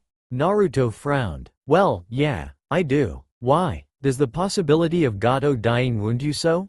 You can't beat him, the child stated flatly. He'll kill you. Thanks for the heads up. Naruto said dryly. I'll try my best then, alright? He'll beat you, no matter how hard you try. Inari replied. Dark eyes glanced up at the blonde shinobi. No one can beat Gato. Well, this is kind of my job. Naruto shrugged. I'm getting paid for doing this, and it's really my life, kid, not yours. He paused before adding thoughtfully, thanks for caring, though. The child's voice shook with incredulosity. Why are you even trying? There's no way Gato will be killed. So then why don't you just leave? Again, this is my job. Naruto pointed out. And I hope you don't take this offensively, but I don't really think I'll die. Think of all the heroes out there, kid. Can't they save Wave, then, if I can't? He shrugged. Just pray for a miracle, or whatever you believe in, anyways. I won't take it personally. Heroes don't exist, Inari replied quietly. And even if they did, they wouldn't be able to beat Gato. We can, if you think about it strategically, at least. Naruto returned. We've fought against Zabuza and won, didn't we? Well, you weren't there to see us win, actually. But we did, anyways. And considering Zabuza's status as a missing nin and his current rank in the bingo books, he's probably the most that Gato can afford at the moment, since he's part of the elite. Naruto yawned. If we can beat the elite, then why not Gato? A moment of silence took flight, and then the boy's eyes hardened into diamond slivers of ice. His hands clenched into fists. Gato's going to slaughter you, he finally said quietly. Turning sharply, he left the room. The door slammed behind him. The night was still, despite the gentled sound of crashing waves in the sea, soothed by the presence of night. The moon lingered under the cover of clouds, far into the sky. Inari sat on the wooden extension of the house, the outdoors carpeted with wood, in which ships had occasionally come to dock in times of emergency. Dark eyes clouded over in frustration as he glanced down at the sea, such tranquility in which had no place in Wave, a place which had long since succumbed to damnation. Can I sit here? A voice distracted Inari from his thoughts. Turning, he discovered that it was the silver-haired Junin, one of the various ninja that his grandfather had hired in a futile attempt at safety. Black eyes glanced over the man before turning away. If you want. The wood underneath them creaked as the second figure sank down as well. For a moment, there was a brief silence. Tazuna-san told us about your father. Kakashi began. Inari noticeably stiffened, but said nothing.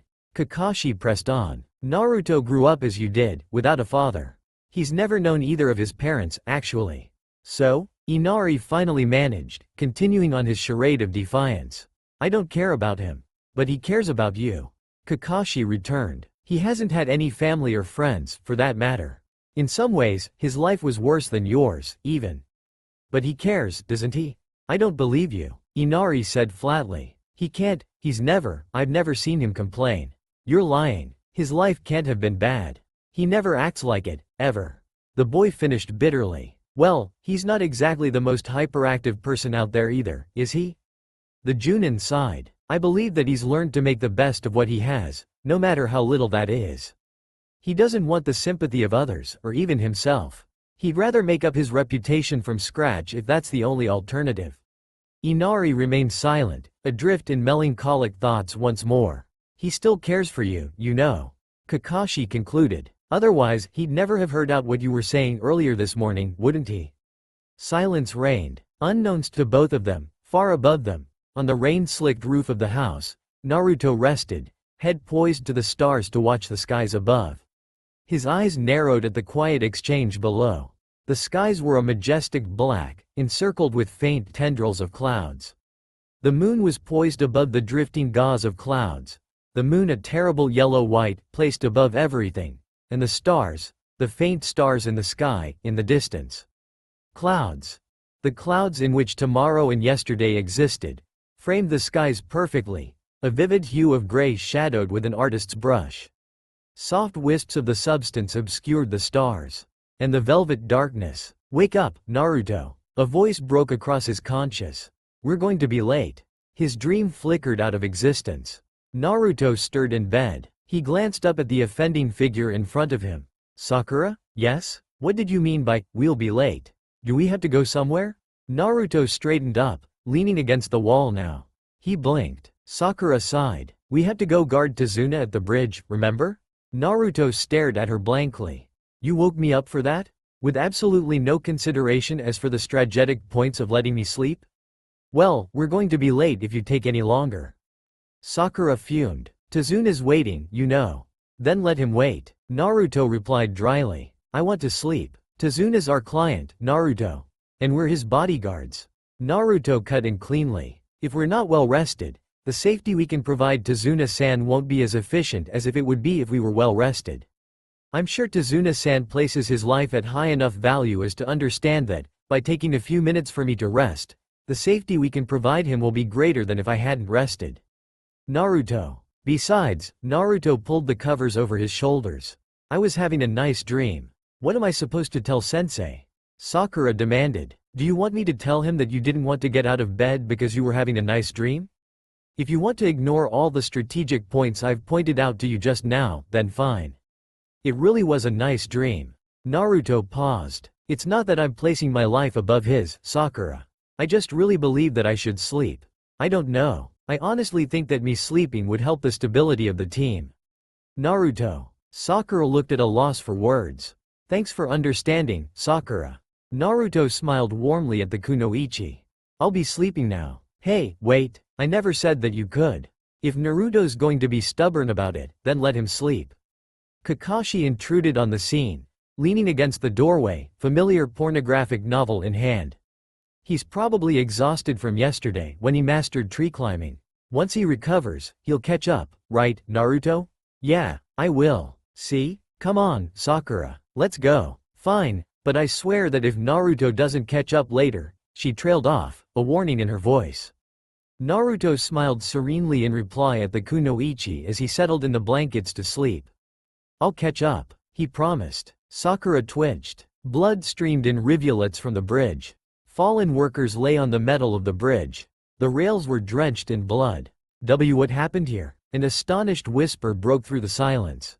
What happened? Tazuna knelt by the side of a man. Why is everything a monster? The man rasped, struggling for breath. Attacked us. The man's bloodshot eyes rolled backwards. The mist thickened as he spoke.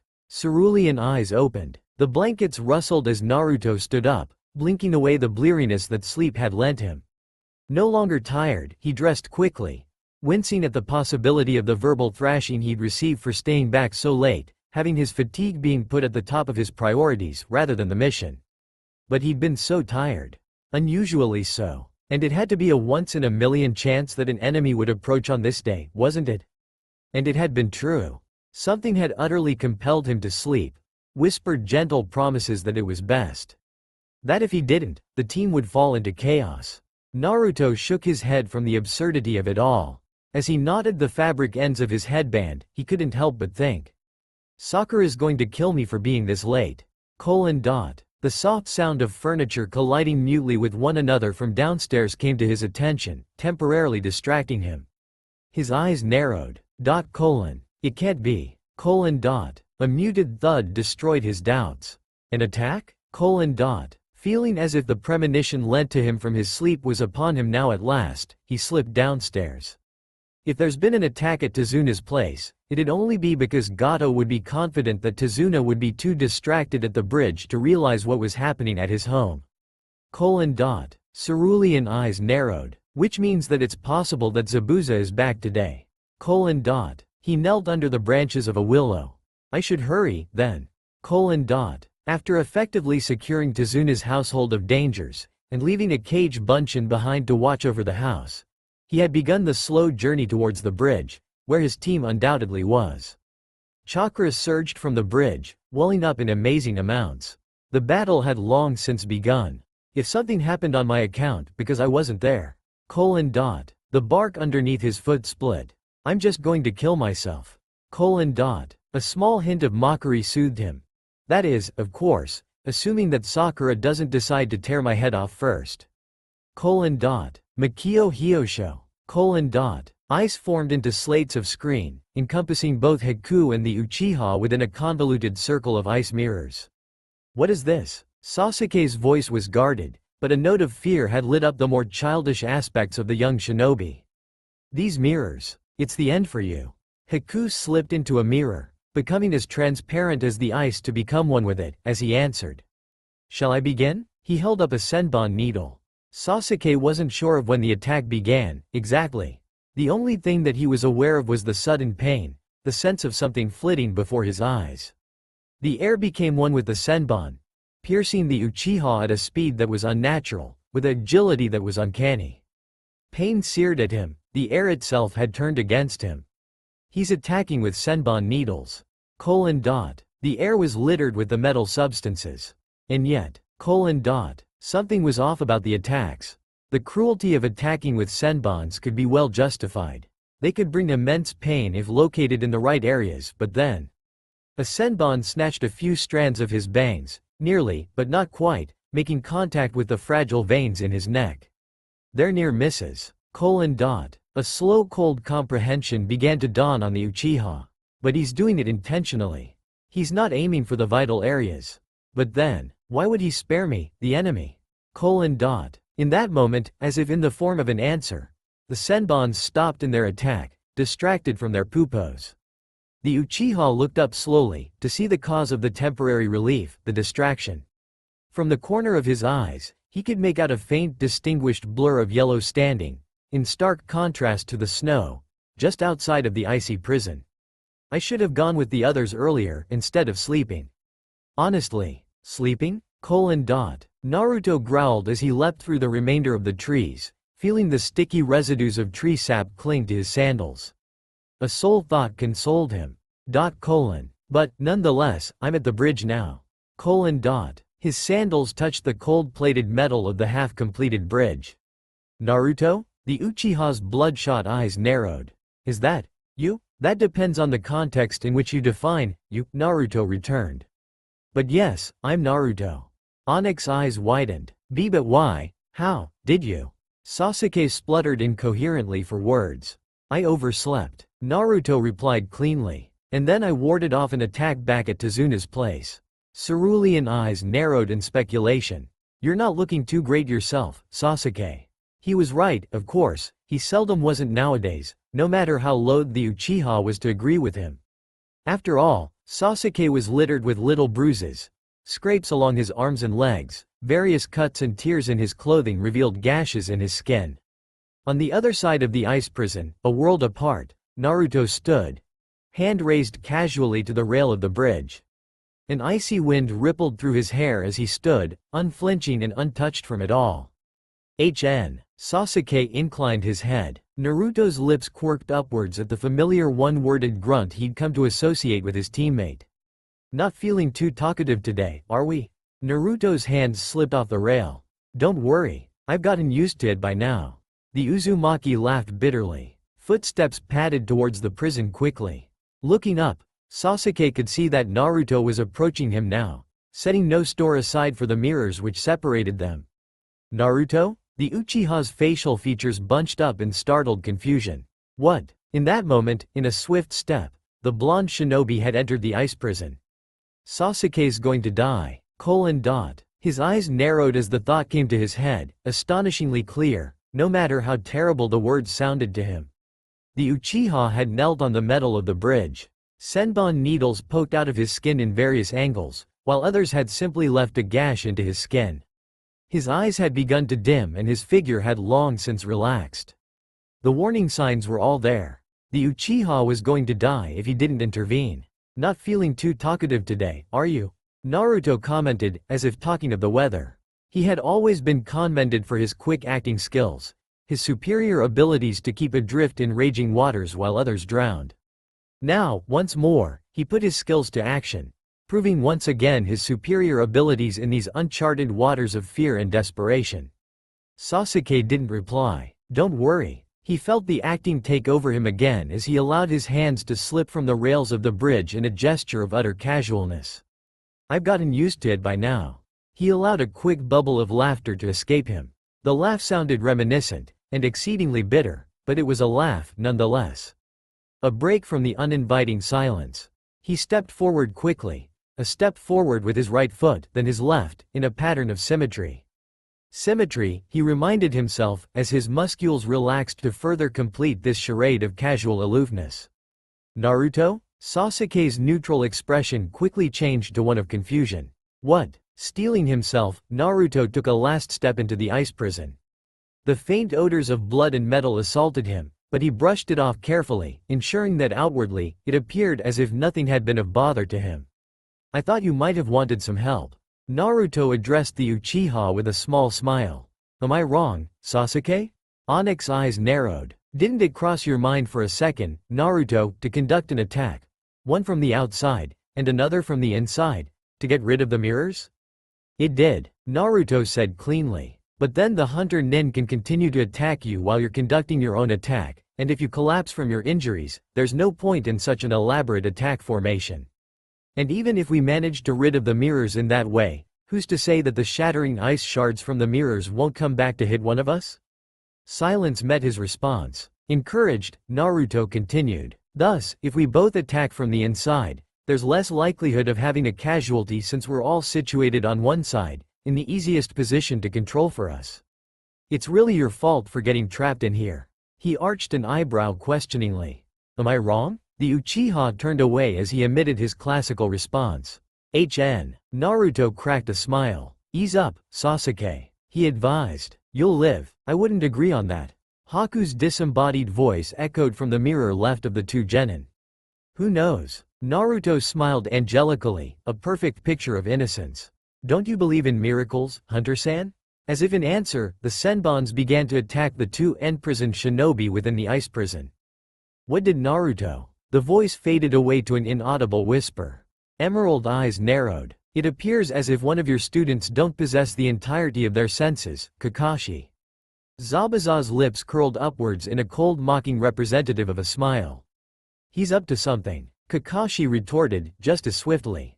He's not the average genin. Though that logic could work both for and against Konoha. Kakashi reminded himself, berating himself, even as he muttered the last syllables of his words. A coil of uncertainty curled in his abdomen. Zabuza gave the Junin an almost bored expression, clearly stating how little he believed Kakashi's statement. The Junin couldn't blame the missing nin, no matter how much he'd have had wanted to. Even he, who had mentored the young genin, found difficulty in believing his own words, after all. It was difficult to believe that a genin, a simple genin, would have had thought of a plan that would outsmart both missing nins and the Junin while practically offering himself up to the enemy. For that was exactly what the blonde had done in their eyes, prior the last moment. When the blonde had first arrived, they had all been distracted in their fights. But then the blonde, with his arm rested casually against the rails of the bridge, as he chatted amiably to Sasuke, had done nothing of interest. And the fight had soon resumed once more. Until the moment in which the blonde had stepped, ever so casually, into the ice prison. Had Kakashi not seen it himself, he never would have believed it. Even so, in that moment, he hadn't been able to believe that it had actually occurred. Had believed that it was just the effects of a genjutsu placed upon him. A genjutsu gone misshapen and awry. For it was only fools and traitors that could walk into enemy terrain so casually, without what appeared like a second thought. But this was Naruto, he consoled himself. Naruto, who devised tricks at every turn and corner. Naruto, whom had known the Kage Bunshin no Jutsu, which was a jutsu exclusive to Junin and Anbu shinobi of Konoha. Naruto, whom had aided Kakashi from within the confines of Zabuza's water prison. Was it so implausible that this was just another trick? Another act of deception, from the blonde? You'd be surprised, Zabuza. Kakashi met kunai for kunai, witnessing the sparks of metal glow silver in the air as he twisted away. His eyes curved upwards into invertedness, no matter how strained the smile was. He is, after all, he added thoughtfully, to credit Naruto with this last comment. One of Konoha's most deceptive shinobi. The senbons flit across the air, like birds of a feather. Naruto had mused idly, brushing across the surface of his skin, and thrust carelessly into the ground. It almost appears as if the hunter nin has the ability to turn as transparent as the glass. Naruto's eyes narrowed at his observations. Or, it is that he can move within the mirrors, which would certainly explain the presence of the mirrors more conveniently. Naruto paused and thought, a Kekkei Genkei, perhaps? The senbons stopped briefly in their attack, allowing the two genin a brief respite as the hunter nin solidified behind one of the mirrors. What now, Naruto? The Uchiha hissed. Fresh scars had slashed themselves on his skin, Naruto noted, but the dimness in the Uchiha's eyes had left him. Now, we strategize. Naruto replied easily. Sasuke's eyes narrowed. And you couldn't have bothered strategizing when you were out of the mirrors? I could have had. Naruto allowed. But having a fresh live experience is much more exciting, isn't it? When at the mercy of death? Sasuke hissed in reply. Naruto smiled disarmingly at the Uchiha. The situation's under control, Sasuke. Naruto reassured him. Don't worry so much. You'll get wrinkles. Before the Uchiha could retort, Haku's voice echoed in the confined space. Do you truly believe that? I dunno. You mean the part about the wrinkles or the part about the situation being under control? Naruto shifted in position, changing his stance so it was more defensive than aggressive. Why do you care to know, anyways? I have no desire to kill you, but I must if you persist. Haku appeared within a mirror before them. He considered the two genin before him before allowing them an option out. Should you give up, however, your lives will be spared. Give up? Naruto smiled charmingly. I'll have to decline, Hunter-san. I'd much rather grasp death with both hands if it means I can spare an innocent life. The Uchiha inclined his head in agreement. Then I regret your views. The hunter nin lifted a single senbon as if to signify with it what was to come. This is, truly, the end for you. Senbons, multiplied in number from the previous attacks, and now twice as accurate as before, attacked the two within the ice mirrors. The air itself seemed distorted by the sheer number of senbons that now hurled themselves towards the two genin. Naruto was taking it all into stride, casually sidestepping a brace of senbons to dull the pain. His stance was purely defensive, hinting nothing of pain or surprise. His eyes were like frosted glass, a cold, emotionless, and unforgiving azure hue, betraying nothing in his impassive expression. If only Sasuke could claim that he had fared the same as the blonde shinobi besides him. But the blonde seemed a world apart from Sasuke, whom could do nothing to control the panic in his expression, whom couldn't seem to hide the obvious surprise in his quick movements as he attempted to avoid as many of the senbons as possible. Sasuke stepped backwards cautiously, only for a senbon that had fallen to the ground there to sink into the plastic rubber of his sandals. Leaping backwards, he skidded to a halt before another brace of senbons. Safe for the moment, he turned to see how his companion was faring, and Onyx's eyes widened in undiluted surprise. That can't be. The Uchiha's eyes narrowed. A lethal strike? If, of course, the blonde had only been spared a swift glance, Sasuke would have simply turned away and missed it. If he had been any less than the Rookie of the Year in the academy, he could have simply gone back to his own predicament, after labeling the blonde off as fine. But then he was Sasuke Uchiha, top rookie in the Ninja Academy for the year, the last Uchiha. And thus, he caught what even the blonde himself had missed. A brace of senbons, poised in a vital area in which Sasuke knew, from his brief studies of autonomy, could kill, propelled onwards by a casual cloaking shield of chakra that made the senbons practically lethal. Naruto stepped backwards, carefree as ever, missing the senbons which were poised from behind.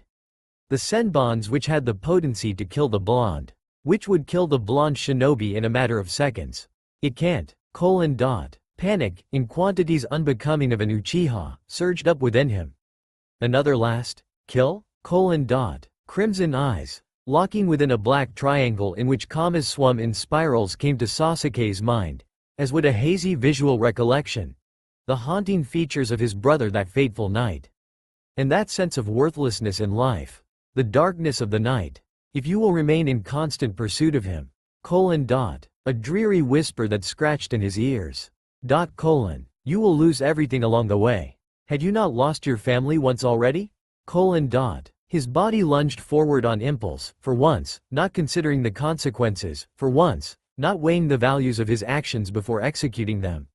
He lunged, and he fell as the senbons struck him. Instead, I should have noticed earlier, but he hadn't, too occupied with the senbons poised in front of him, in clearer view of him. What did all that studying in Sandaime Sama's library amount to, if I couldn't even notice those senbons behind me? He had allowed himself a moment of carelessness. And he had paid dearly for it. Sasuke? Naruto knelt beside the fallen figure. Are you alright? It was a stupid question, but he couldn't help asking it, nonetheless. After all, it was Naruto who hadn't noticed the senbons. And it had been Sasuke whom had paid for his ignorance, taking the senbons for his own and taking the attack in Naruto's stead. Although they had never been close friends. Never friends at all, actually, as they had both been content with the simple term, teammates, that united them together. That simple link, fragile to the hold, being the only semblance of friendship that they had with the other. After all, neither would admit that the other was his friend. Both of them would never submit themselves to such indignity. Their separate quirks and personality destroyed any possibility of them being friends and of them ever striking up a conversation that would last beyond the initial pleasantries. And even then, the pleasantries spoken between each other were short in length and few in number. Yet, something felt so oddly right in this moment. Practically cradling the Uchiha, and murmuring words of sympathetic empathy. Realization clinked down onto Naruto in icy links. They were practically brothers, if only in thought, united under that single front, even if both were not even remotely familiar with each other. While they were not ideally sociable to each other, they carried shackling memories, shackling ambitions, for that matter, that would prevent them from ever carrying the desire of becoming close friends, friends forever, as the teenage civilians of the day called it, to anyone. Apparently, Sasuke had come to the same revelation as he turned his eyes, lit up in comprehension, to the blonde shinobi. The Uchiha struggled for words even as his complexion turned a sickening pale shade of color. Wait, Naruto, what is it? Naruto peered down at the Uchiha, discontent visible in his features. Promise me. The words were just barrenly coherent. Naruto felt a frown mar his features when an explanation wasn't forthcoming. Promise what, Sasuke? A hint of annoyance slipped through his defenses. That I'll grab a tissue and wipe away your tears or something? Sasuke labored for breath. Sasuke's bloodshot eyes looked up frantically. Blindly, Naruto realized with a chill of dread. Couldn't kill. I'm not. Are you? Naruto inquired. Not what? By then, the other's reserve strength was lost. Inclining his head fractionally, eyes immersed with the scarlet of blood, he rasped out in a faint whisper, a soft exhale of breath, a single heart-rending word. Ni-san. The Uchiha's shoulders relaxed and his eyes dimmed as they closed. His frame went limp. Naruto paused for a moment to allow a second of silence before sighing, a quick unforthcoming exhale of air. He gingerly felt for a pulse on pure impulse, only to be rewarded with the sounds of soft distorted echoes of heartbeats meeting his fingers and vibrations. Naruto exhaled sharply, letting loose a cloud of air he hadn't known he'd been holding. He remains in the securities of life, then. Naruto's lips curled upwards in an impassive smile. Even as he stood, after carefully setting the Uchiha down on the iced-over ground, he felt strangely emotionless. As if the event that had just occurred had simply been a ripple on water, soon to be lost in the chaos of the sea. It was as if his emotions were a world apart from him, and he could only stare helplessly at them as they passed by. He glanced over apathetically, only to catch sight once more of the fallen Uchiha. The weak whispered words came back to him once more, preserved in memory. Wait for what? Naruto frowned. Why did he leave me an incomplete puzzle to work out? Surely, the last Uchiha can do better than that. Naruto. That word, spoken so softly, the voice which had issued the words so weak, so fragile. The Uchiha's whispered words, as fragile as autumn leaves. Don't. It meant nothing. He had just been calling his name, the stupid Uchiha had nothing better to say, probably. And yet, a heartbeat, a quick shift in movement, a sharpening of breath. Promise me. The weak, warm, whispered words. Naruto's fury burst up in a torrent. Everything that Sasuke had been working towards here was dead. Their lives meant nothing, they, themselves, meant nothing. And it was only in measures of chakra and skills that the shinobi world would recognize them. His eyes narrowed in righteous outrage, and his entire frame shook with incredulity. He was furious. Furious at how quickly, how easily, his teammate had been dismissed. Furious at himself for not noticing the instruments that had caused this fall. Furious at the shinobi that had caused this. Furious at everything, and yet, curiously, furious at nothing. Emotions blurred around him. He was nothing. Nothing, could never be more. And yet, a sharp bubble of certainty snapped within him as his mind grasped for an explanation. And yet he was everything before these presences superimposed upon him. In that moment, his physical features, distorted as they were, changed. His eyes changed, morphing from their normal cerulean hue, to a majorelle blue, tinted with faint lavender blue hues. He was taller by some scarce inches. His skin was a faint white, lighter than it had been in years. Silver entwined within his pupils. But these physical differences, the change of the eyes aside, meant nothing in the face of the torrent of emotions within, bubbling at last to the surface. Standing then, before his adversary, his eyes like exotic diamonds chipped from the cores of the earth itself, he knew a moment of deep loathing hatred.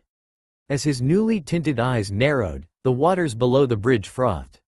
The wind rippled, the temperature dropped to an abnormal cold, and the ice mirrors cracked, shattering around him like confetti for a last and final act. Cool drops of effervescence lingered in the frothing waves below, as if dipped into the acidic substances of emotions by the tendrils of chakra that lashed about freely into the air. But then what is this child? The singular question crossed his mind in the face of everything. Wind howled in his ears in a fierce torrent of air that scattered the waters below. And his eyes, a keke genke? His ice mirrors shattered into crystals even as he stepped back from the presence before him. Who are you? The words were weak, and just barely audible, even to him. I remain who I am. The reply was tart. You know my name, I trust. The blonde child smiled up disarmingly at the missing nin. Do you not, Hunter-san? The water beneath the bridge frothed up in stormy waves. I have an inquiry for you. Naruto cut across his words smoothly. You could have killed Sasuke, Hunter-san. Majorelle eyes darkened, though I will not be so begrudging as to say it didn't benefit my team. His eyes narrowed. Why did you spare him when you were under no obligations to do so? My reasons are my own. Haku shook off the faint sense of premonition he felt at the hostility of the words' exchange. Nonsense. He shook off the feeling of trepidation. He was a shinobi trained to kill. If he was to be intimidated so easily by a mere genin. Naruto's eyes closed, resignation etched into his features as he spoke. I see. The wind rippled as it tore across the ice mirrors. Then, this is the end for you, Hunter-san. Scarlet chakra rippled up into the frosted air as he spoke. A repugnant malicious sensation, like rotten bones on a glacier of thawing ice. This chakra, ... The kunai in the man's hand faltered. Has the seal broken? ... The mist swirled about him, seamlessly surrounding him. His vision blurred in the hazy substance, even as the corrosive chakra touched on his consciousness repulsively. The Junin inclined his head, pinpointing the source of the chakra outbreak. A faint flicker of blue soothed his chagrin and taut muscles relaxed in relief. Hope lingered. The seal was dented through, but not entirely broken. Nothing was lost as of yet. I must disappoint you, Zabuza. His voice strained as he attempted to maintain tranquility in the chaos erupting around him. But I'll have to finish this quickly. The mist simmered quietly. The faintest sound of a quickening breath, of the warmth of a person just faintly existing, signified Zabuza's derision. As for Kakashi's words, how could the Junin, whom hadn't been able to kill the missing nin yet, destroy him now, even in this moment of sudden necessity? Kakashi's kunai cut across fabric, faint threads asunder in the wind. The crisp parchment of a scroll touched his fingertips. A single crimson eye darkened in color. You seem to believe that I survived solely with the use of my Sharingan. Kakashi continued, at last giving voice to his own contemptuous thoughts. Now allow me to give you reason to change and better your opinion of me, without the aid of the Sharingan. Blood streaked across the paper in a repugnant crimson cross, forming a grotesque seal. A small smile at the expense of the missing nin flickered across his features as the tables of events turned at last in the Junin's favor. Pure undiluted anger broke across his consciousness, cracking through his normally impenetrable barriers to morph into a substance in which defying was laughable. The air was frigid, and yet, he moved quickly in this environment, removing a kunai from his holster and icing over the dangerous metal edge with ice. Instinctively, instantaneously, on a mere whim, a bubble of laughter nearly escaped him. It was almost as if he was one with the ice, the air.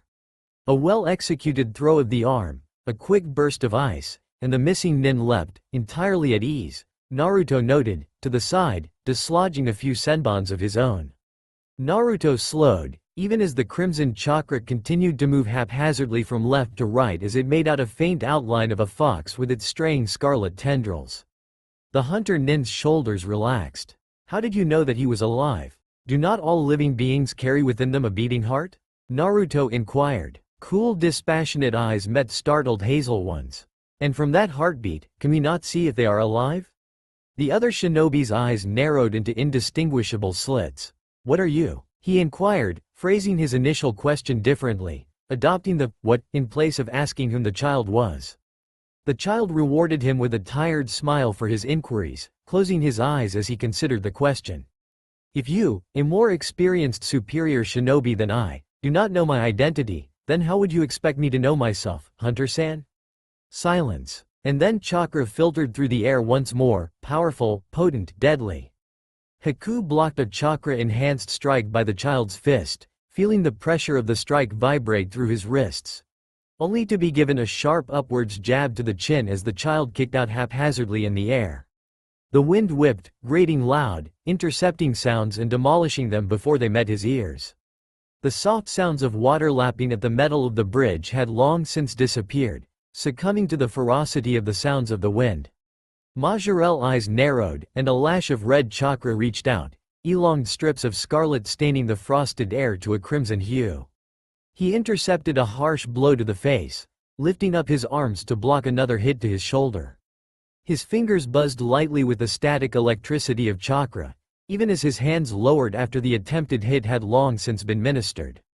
Pure chakra streamed diagonally, as he felt a faint pain to the left of his jaw, a fist that brushed past him, the chakra enhancement of the punch scratching his jawline raw. A fist impacted squarely on his shoulder, throwing him backwards. He was reeling as the repugnant scarlet chakra festered at his flesh. The chakra which seemed to prematurely rot his blood. He shook off the feeling. Retaliating at last, the missing nin flipped backwards on the iced-over metal, landing on some shards of his once revered ice mirrors. Senbons whizzed past the blonde's head, just barely missing, snipping off a few golden locks of hair. Soft blows into the air. The genin maneuvered about him, as scarlet chakra rippled about him, resonating enough to still his muscles, freeze their tenseness. Haku landed a solid blow on the genin, ice crystals bursting up like wonderful fountains of frozen water geysers, and freezing the distorted bones and flesh of the genin in place. A second later, the ice burst into clouded smoke and the child slipped away. The smoke emanating from the crystals blurred the child from sight.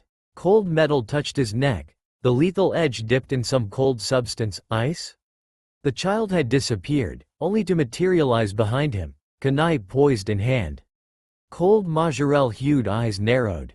And you? A whisper echoed across the air as cold metal clinked on ice. What are you? Hazel eyes registered a softened surprise before his entire figure relaxed. He had taken the child's age for granted, allowed it to dull his normally lethal strikes with empathic gentleness. Turning hazel eyes skywards, he recognized the muteness of a defeat gone awry. What am I? Haku felt laughter bubble up uncontrollably in his throat as the last of his ice mirrors cracked before his eyes. But under what obligations am I to tell you, Shinobi-san? The steel of the kunai nearly cut into his skin. It's no longer a matter of obligations, Hunter-san. The warning hiss of a viper lingered in his ears. It is a matter of life and death, is it not? And is my life in danger? The wind howled about them, increasing in both sound and pressure, almost drowning out his voice. Is it not? Steel in the voice, and Majorelle eyes narrowed. Perhaps. Haku allowed, even as the truth of the situation dawned upon him. He had been bested by a mere genin, even if only by faulty play, from the looks of it. And yet, tired hazel eyes glanced back at the child. What do you wish to know? Do you possess a Kekkei Genkai? His eyes glanced speculatively at the ice mirrors as he spoke. A dry grating laugh. But I could ask the same of you, Shinobi-san. Perhaps. Nothing but the most inane of emotions were revealed in Naruto's impassive expression. The water stirred lightly beneath the bridge. I only required confirmation, after all. A pause. Is that all? Footsteps tread across the iced-over metal of the bridge. I have a last question. The child's grip on the kunai, such deadly weapons in the hands of whom was but an infant, Haku mused, slackened. Who are you? Frustration in the voice. You never answered that question. The shards of ice at his feet quivered. And why does it concern you, Shinobi-san? Ice clinked softly beneath their feet and the child lowered his kunai from the missing nin's throat. Haku stiffened, even as the other figure stepped back quietly, almost apologetic. Haku would have believed it if the situation hadn't been so precarious. And then it dawned that the child had not intended to break into his innermost barriers, and had only attempted an impromptu interrogation as was only natural. And when finding himself far too submerged in the enemy's mind, the child had immediately retreated, fleeing the oceanic depths before the waters sought to drown him. Hazel eyes softened at the innocent gesture. Is it not crucial to understand an enemy? Naruto inquired softly. You wish to know my name? A quick laugh. But I call myself Haku. Would that satisfy you, Shinobi-san? The child's brow furrowed. It's odd really, but, you remind me. Like a leaf touching water. Ripples forming on the cool surface. Of. Inquisitive, like a shard of ice fading fast from a pool of cold water. A water of realization and knowledge. Of wisdom and death. One that I met a few days ago. A quick shake of the head. It seems irrelevant, but that person was searching for herbs. And Zabuza-san's former condition being taken into regard, as well as his unusually quick recovery. Something about the tired hazel eyes just barely visible in the narrowed slits of the porcelain mask, and the tender tired voice. Was it? The question almost tangible in the air. The wind curled like a feather in his direction as he unfurled the last of his identities to the blonde child. The mask slipping out of place. An impromptu angling of the wind, he thought ruefully, his visage visible at last. Majorelle eyes widened in disbelief, and the child dropped the kunai, the metal clinking against the cold ice-plated metal of the bridge, as rain clouds towered over in the sky. Never break position. It was a fundamental rule for shinobi. Unless in extreme circumstances, a shinobi was to never break position. To break position meant to expose the client and the team, in essence, commit treason. To break position means death. Never, it's the most basic shinobi command, never break position. Her mind struggled against the idea. Why was it so difficult to resolve herself over this? Ordinarily, she'd shield from the idea of bloodshed. Such an excuse to remain in defensive position would ordinarily be coveted by her.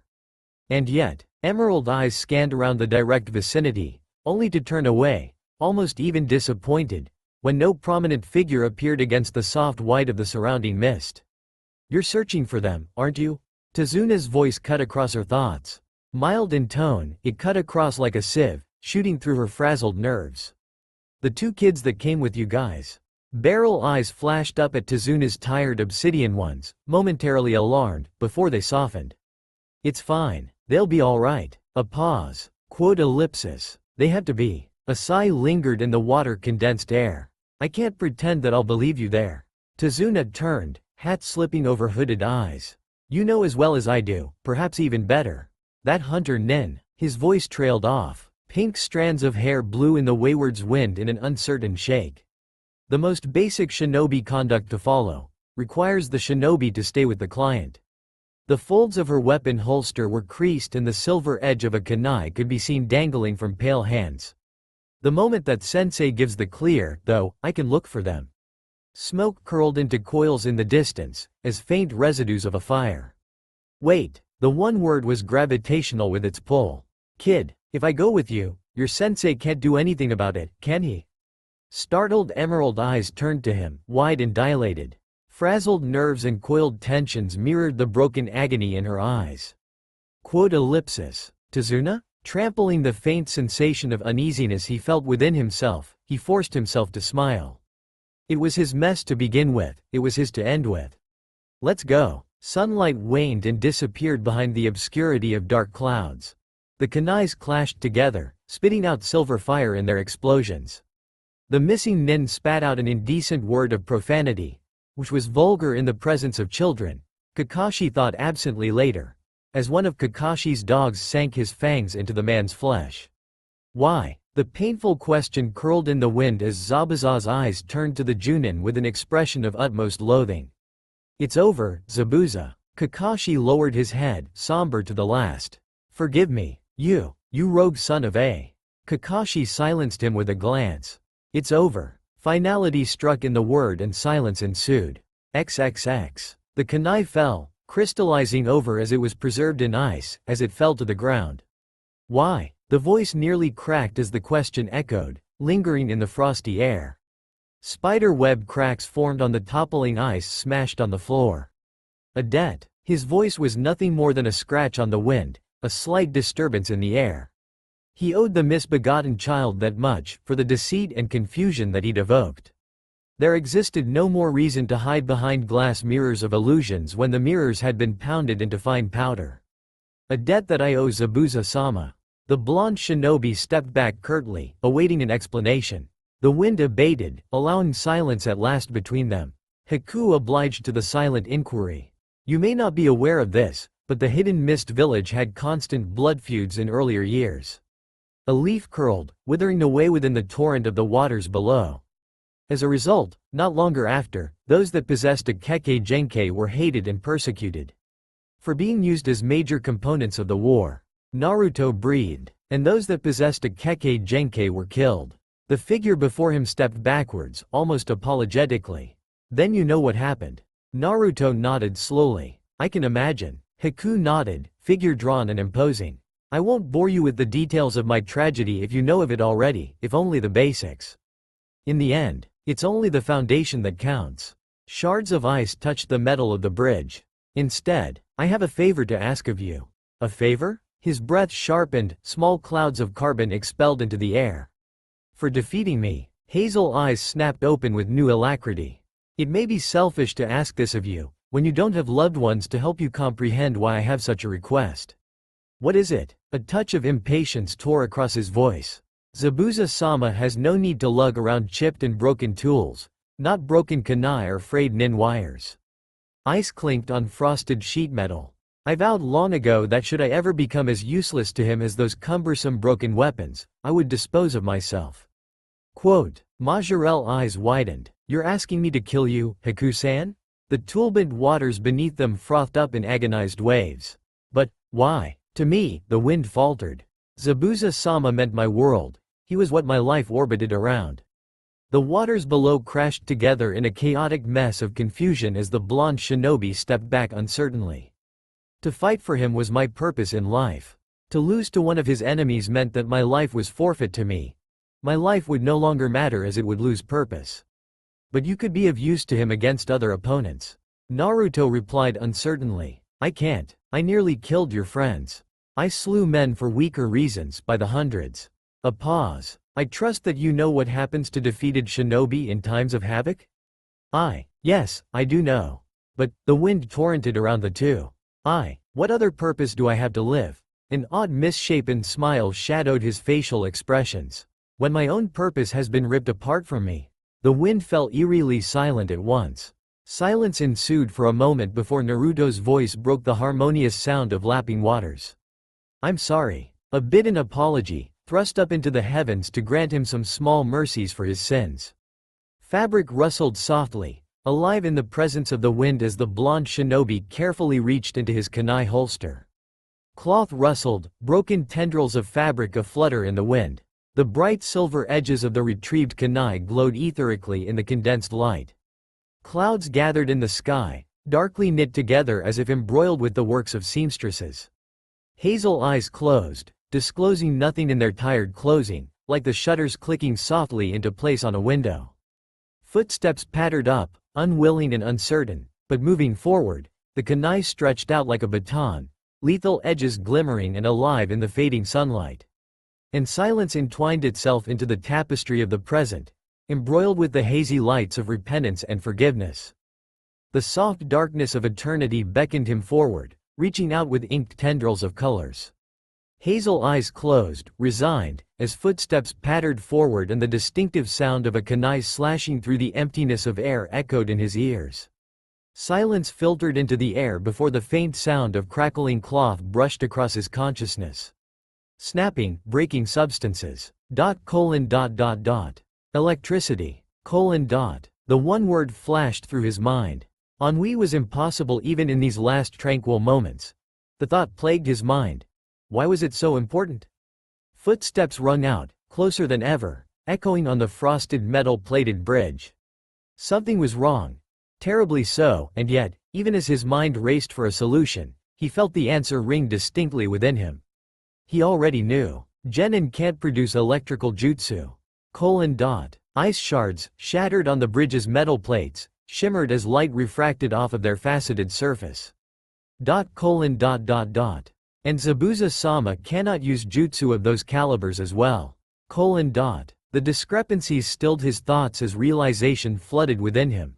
Kakashi is the only one amongst them that can produce electrical chakra. Alarms snapped in the forefront of his mind. Muscles stretched, flexed painfully at the strife, as his figure leapt forward, thoughts lost in the chaos of haste. The sound of birds echoed faintly in his conscience. Forgive me. Hazel eyes turned to the startled genin before him. The child's hand, clasped convulsively on the kunai, tightened its hold, knuckles splayed with white in irregular patterns. He turned away in a fleeting moment, sympathy etched into his features. I still have something I must do. But perhaps this is for the best. He darted forward, sidestepping the child, even as Majorelle eyes focused slowly on Haku's retreating figure. As if his vision had blurred, sight failing him in this crucial moment. The sound of chirping birds rung in his ears. His pace picked up, alarmed hazel eyes turning to the two figures visible before him. Naruto's grip on the kunai slackened, pale white discolorations in his fingers disappearing, just as Haku slipped between the folds of two warring opponents. As the Chidori ripped through the hunter nin's heart, the blonde shinobi's eyes dimmed back to their normal cerulean hue. Something's different, but it was difficult to ascern what it was that had caused the discrepancies through the thick mist that surrounded them. The heavy scent of blood, like diluted copper, touched on his senses comfortingly, but the blood wasn't Zabuza's. The mist cleared, just as Kakashi retracted his hand from the bloody corpse, though now he sensed distinctly that the corpse wasn't Zabuza's, that the missing nin's blood hadn't been shed by far. But even prepared with that knowledge, It was difficult to gaze at the sight of the bloody mangled corpse of the false hunter Nin with anything but horror as dead pupils glistened with beads of blood. I should have known he'd be of use to me. The missing Nin's voice was amused, a stark contrast from what the scene before them suggested. But I suppose it's too late now. Zabuza turned his weapon. The blade cleaved through wind, as Kakashi realized with mute astonishment that the missing Nin intended to cut through the corpse of the child to deal Kakashi a fatal blow. Air whirled around the two in a torrent, lashing out brutally. Dark splotches of blood dripped onto the metal below in a gruesome pattern as the corpse fell. Body contorted at irregular angles as the frosted ice on the bridge cut through decaying skin. "What is this?" A malicious voice, almost nasal in its disappointment, barked out. The sound of restless feet on metal and voices lingered faintly in the air. "Is this all one can get from the demon of the mist?" Both shinobi turned to the voice, only to discover a horde of men shifting in multitudes on the bridge, all of them evidently from the slums of society, should their tattered clothing and weaponry be any indication. And before them all was a short-set man with frazzled hair, sunglasses set firmly on a crooked nose, with a gnarled cane in hand. Silence descended. Nothing was said as a hush fell over the group. Zabuza froze, eyes turned disbelievingly to the man, Gatu, that stood smugly before them all. Nothing was said, not a word was spoken. The truth was evident before them all. The fetid odor of betrayal stung the missing Nin worse than any words which could have been issued in that crucial moment. "Pathetic." The word broke through the silence. "Is this really all it entails to be a demon? If anything, you're only a child of one." Obsidian eyes narrowed, cruelty evident in the flashing orbs of loathsome colors. "Did you really think that I'd pay you for killing the man, Zabuza? If I would have had, I'd have hired a ninja from a village instead, wouldn't I?" "Perhaps." An amiable voice intruded, almost pleasant in its civility. Kakashi relaxed, tension draining from his features as he recognized the voice distinctly. But a shinobi village would have been much more hesitant to assassinate a harmless old bridge builder with no reason at all, am I correct? The faint shadow of an approaching figure was evident through the thickening mist. "But I suppose that the village would have given you tea as they discussed the issue with you, whilst a missing Nin would give you a cup filled with the blood of the enemy instead. And to you, the cup of blood would have been more favorable than the tea." Gatu stepped backwards, grip faltering on the cane as his brow contorted in confusion. "And who are you?" The mist cleared enough for a moment for a blond child to be distinguishable, with a headband evident on his forehead. Familiar cerulean eyes met dark obsidian ones as the child smiled blankly at the man. "Tell me, Zabuza-san." The child addressed the missing Nin, even as he fixed his gaze steadily on the short-set man before him. "Do you still have ambitions to kill Tazuna-san? If I did, I wouldn't get anything out of it, would I?" Zabuza replied tartly. "My quarrel with you and the bridge builder is over. So be it." A thin ghost of a smile flickered over the blonde's face. "And Haku-san?" "Haku's dead." The missing Nin remained impassive, eyes turned to Gatu as well as he spoke. Naruto inclined his head thoughtfully to the side. "I'm sorry." "For what?" A short laugh escaped the missing Nin, the sound odd and contorted in the utter stillness about them. Shinobi were meant to be tools. They were trained and their abilities were honed for that purpose. A pause. The death of a shinobi means nothing in the reflections of the shinobi world. Something flashed in darkly embroiled cerulean eyes. "Perhaps," he conceded, "but even tools have merit, I suppose, should they have been faithful." And Haku-san fit that criteria well, didn't he? Emotions touched over the missing Nin's face. "And who are you to judge that?" "Who knows?" Naruto shrugged haplessly. "In the end, it's only the foundation that counts after all, isn't it?" Dark obsidian eyes shuddered, blinking, as if to break free from the gauze of dreams and illusions. "He told you that, didn't he?"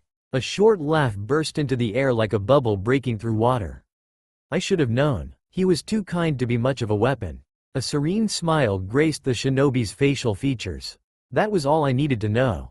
Zabuza turned away, eyes narrowing in on the mob of unruly citizens before him. "Be that as it is, we have higher priorities now." Hands clutched at the broken sword, before drawing away. The metallic glint of a kunai shimmered from beneath the folds of unruly cloth. "Give Haku my regards." And then footsteps thundered against the bridge, echoing eerily across the plated metal. Zabuza tore across the ranks of citizens. Blood spurted into the air as the water below thrashed fiercely, foamy waves colliding with one another. Just as Gatu's figure fell, tormented with bloody slashes into his flesh, and Zabuza's own body rolled backwards in a mutual defeat against death, Naruto's eyes waned in color, faintly impersonating its former glowing Majorelle hues. As Zabuza's figure was brought before Haku's in a grotesque parody of mutual graves, snow fell in papery white flakes from the sky, as if granting the two a last gift from the skies above. "I can't thank you enough." Tezuna's voice simmered with emotions as he spoke.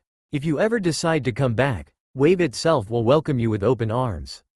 "It's all right." The lazy drawl of the Genin's mutual sensei filtered into the air. "We'll have to leave now that the bridge is finished. There's some things I want to look into back at Konoha. We won't forget you." Inari glanced up at the group before them. "Not ever." A small smile flickered across Naruto's face as cerulean eyes warmed with compassion. "We won't forget any of you either." "I sure hope not," Tezuna replied heartily. "Long as you remember us, you can come back, cross the bridge whenever you want. And speaking of the bridge," his voice dropped, quietening in thoughtful silence. "We'll need a good name for it, won't we?" Naruto shrugged. "It's yours to name. We guarded it, whereas you created it. It's only natural." "Then how about the Great Uzumaki Naruto Bridge?" Amused obsidian eyes met startled cerulean ones. "If it wasn't for you, I doubt that Wave would have undergone such a change in spirit. And considering how we want a strong name for our bridge, it's only fitting, isn't it?" Naruto stepped backwards, footsteps echoing across water-slicked steel. "We'll return sometimes and see how it ends up, then." Sunlight streaked across the sky in bright vivid colors. "We'll miss you." Inari glanced up at Naruto, dark eyes squinting in the halo of sunlight. "We will too." Naruto laughed, the sound bubbling up like effervescence, naturally, in the air. Sakura stepped forward, emerald eyes almost apologetic in its tranquility as she spoke. "We'll be going then. HN." The familiar one-worded response broke apart the veil of abeyance they had bided by, and as the Uchiha turned to leave, dignified as always, despite the wad of cotton bandaged to his normally unmarred visage, Naruto withdrew himself as well. "Goodbye." Bright cerulean eyes, brighter than the morning sun, blinked in a numerous succession of times, blinking back certain tears. And as the group withdrew from Wave at last, the sun quit the affairs of the sky, and a startling night, premature by hours, at best, was ensured. Sarutobi Hiruzen was known throughout the elemental countries as a fierce leader, an uncontested power. Fewer, however, knew of his general compassion, his kindness.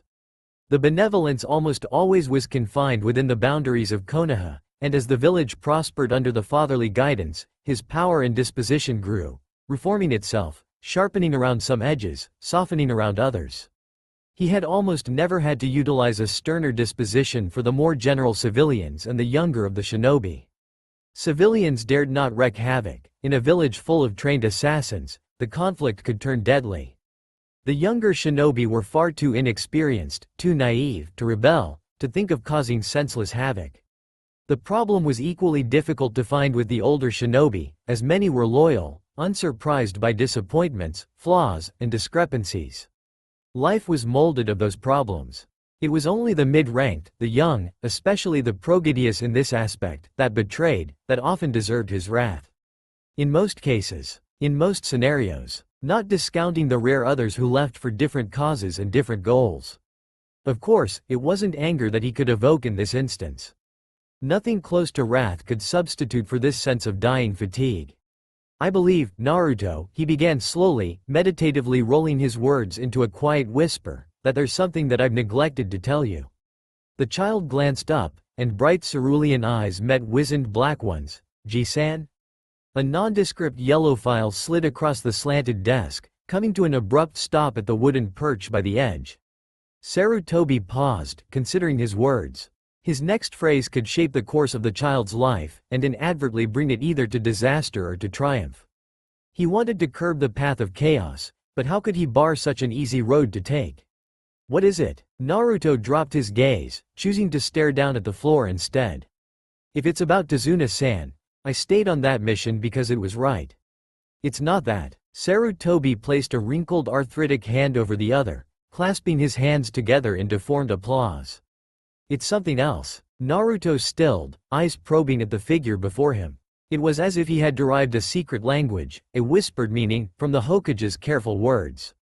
His hands fell, inane. He leaned forward, shadows breaking across his face as his head came closer to the desk. Tell me. A pause. How much do you know about Kyuubi, Naruto? Not much, Naruto hedged. But enough. His fingers groped for a hold in the smooth wood of the table, looking for a balance to steady his anxiety on.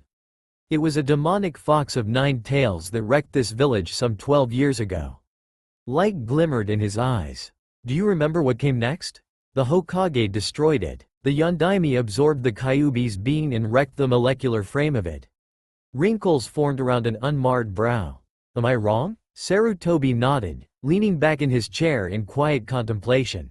This is a first in a very long time. A dry chuckle echoed across the cavernous space. I'm afraid that you're wrong, Naruto.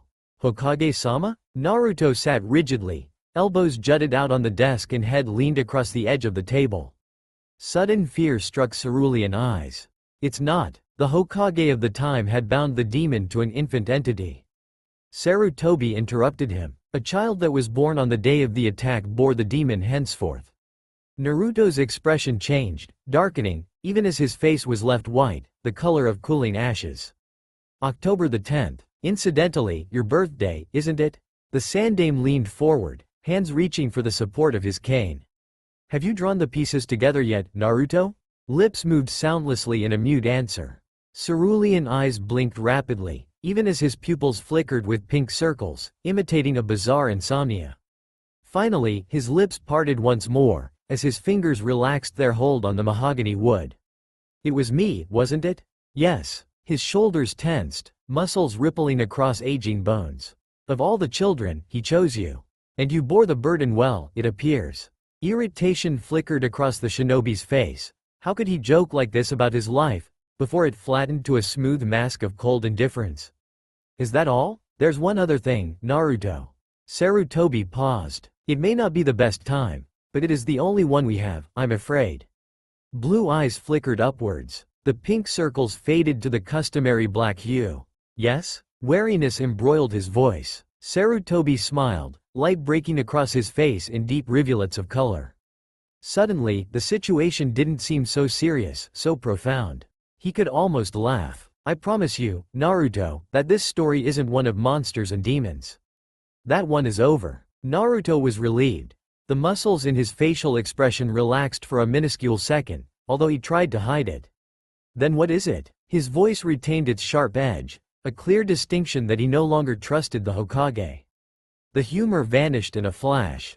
The smile faded, and deep wrinkles set into the man's face once more. It's something of your parents, Naruto. Your mother, to be exact. A pause. Naruto nodded slowly. I didn't believe that the trait would be so dominant. Sarutobi considered his words as he spoke. It was recessive for nearly 40 years in your mother's line. What is it? Impatience bubbled beneath the brash words, and yet, some undertone took the Hokage by surprise. There was some sinister beat, some soundless drum that struck warningly in his heart.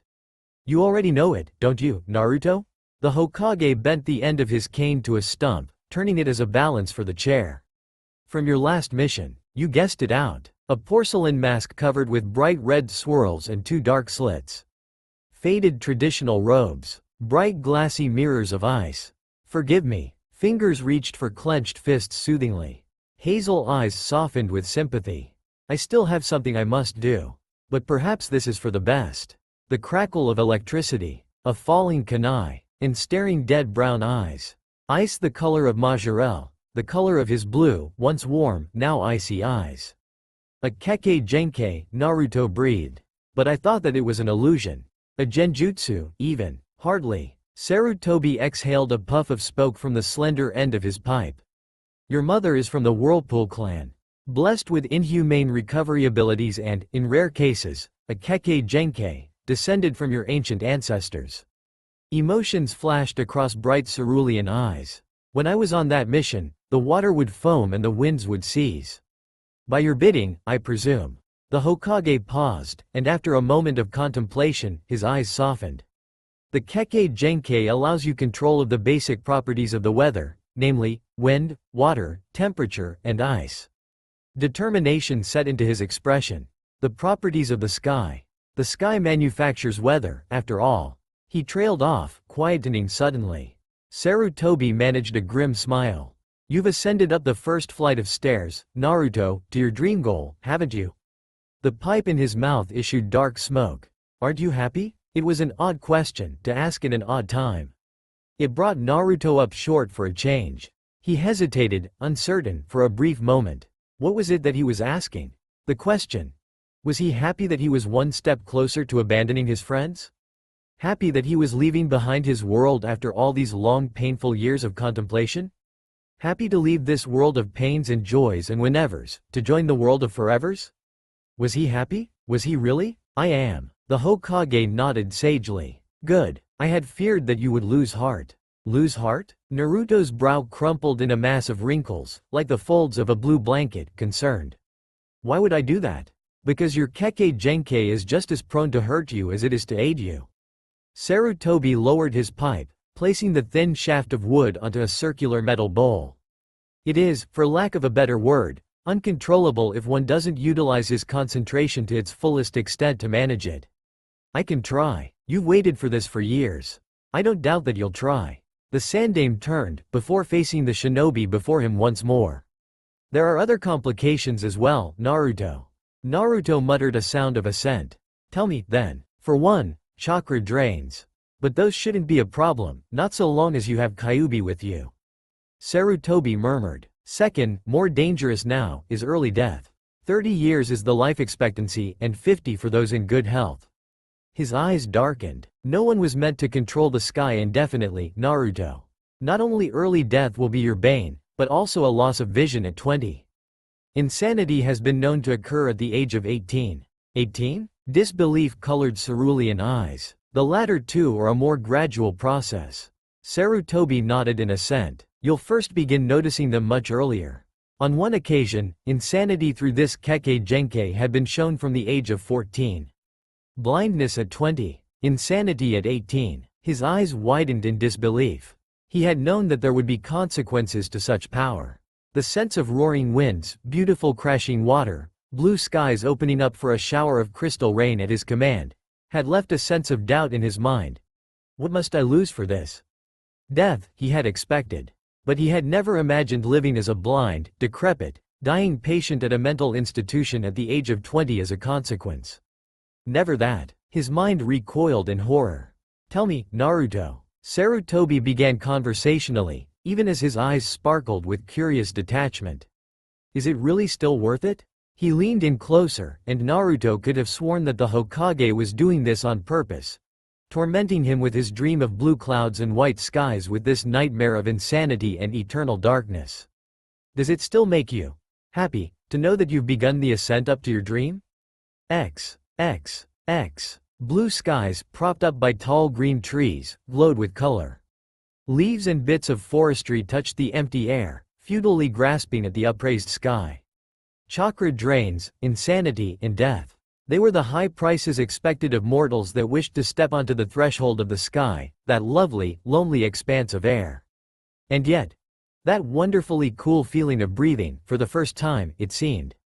That sense of seeing everything, knowing everything, that uncontrollable, but still wonderful, power, and the bright crystal gaze of his eyes. Is it worth it? Cerulean eyes shuddered before the fading rays of the sun. He had been so confused when Kakashi had stormed directly to the Hokage, practically shoving the receptionist out of the way in a sudden defiant contrast from his normally passive demeanor.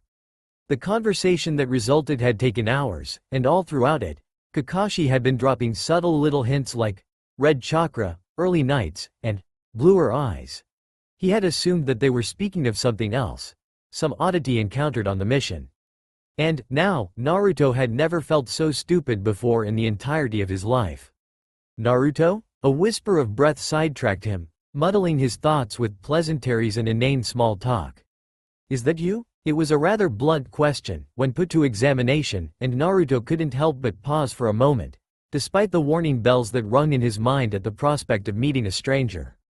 Thinking for just a second, he glanced up, only to catch the clear visage of a girl with pink hair and beryl green eyes. Naruto smiled quizzically up at the girl. "Hello, Sakura." He considered his words, before amending them to some better question. "What are you doing here?" "I was taking a walk," Sakura replied before promptly sitting down on the grass beside him. Her attire, her normal pink dress embellished upon with a red sweatband and light shoes, matched her answer. "And what about you, Naruto? Just sleeping out in a training field?" Naruto nodded slowly. "I was wondering if I could dream again. Of blue skies and wispy clouds, a brightening sun, and touches of color in the evening sky. But I don't think that I can anymore." "Why not?" Sakura turned to him, questioningly, reminding Naruto with a sudden jolt, because he had forgotten for some reason, long ago, that no matter how much Sakura would obsess over Sasuke, prioritizing the Uchiha child in her own childish awe, that she was still his friend, despite everything else that could have happened. "I don't know." Naruto reclined over the prickly green grass, head rested over outstretched crossed arms. Even so, he wasn't sure if he could tell anyone else his secret fears. He glanced back at her, smiling cheerily back at the girl to placate her. "Maybe I'm just growing up now." Sakura sighed, expelling puffs of carbon into the clear air. "Even adults dream, Naruto." She paused, almost as if she was considering her words. "You know," and for a second, for some reason, she seemed to know suddenly, under the fading lights of day, as if the dying streaks of blue in the sky had inspired her, falling gently into puzzle pieces in her mind. Her eyes were lit up, brightened with some secret message. "Sakura?" Naruto called uncertainly. "Are you all right?" "I'm fine," she said, absently dismissing his concern. She leaned closer towards him, green eyes focused and intent. "But listen, Naruto. It's never a sin to dream." Her words seemed childishly simple, like words picked at random by some passing screaming child. But it made sense, in some odd, disjointedly vague way. "What do you mean?" Sakura's eyes softened. "You were afraid to dream again, weren't you?" She turned aside to stare up at the dimming sky above. "But it's not a bad thing to dream. It's really only when you dream big that you start thinking." Her voice trailed off awkwardly as she glanced back at the boy before her, face twisted in confused uneasiness. "You do get it, don't you?" Naruto smiled encouragingly back at Sakura. "I think that I understand." He stood up, brushing dirt off of his faded orange jeans as he spoke.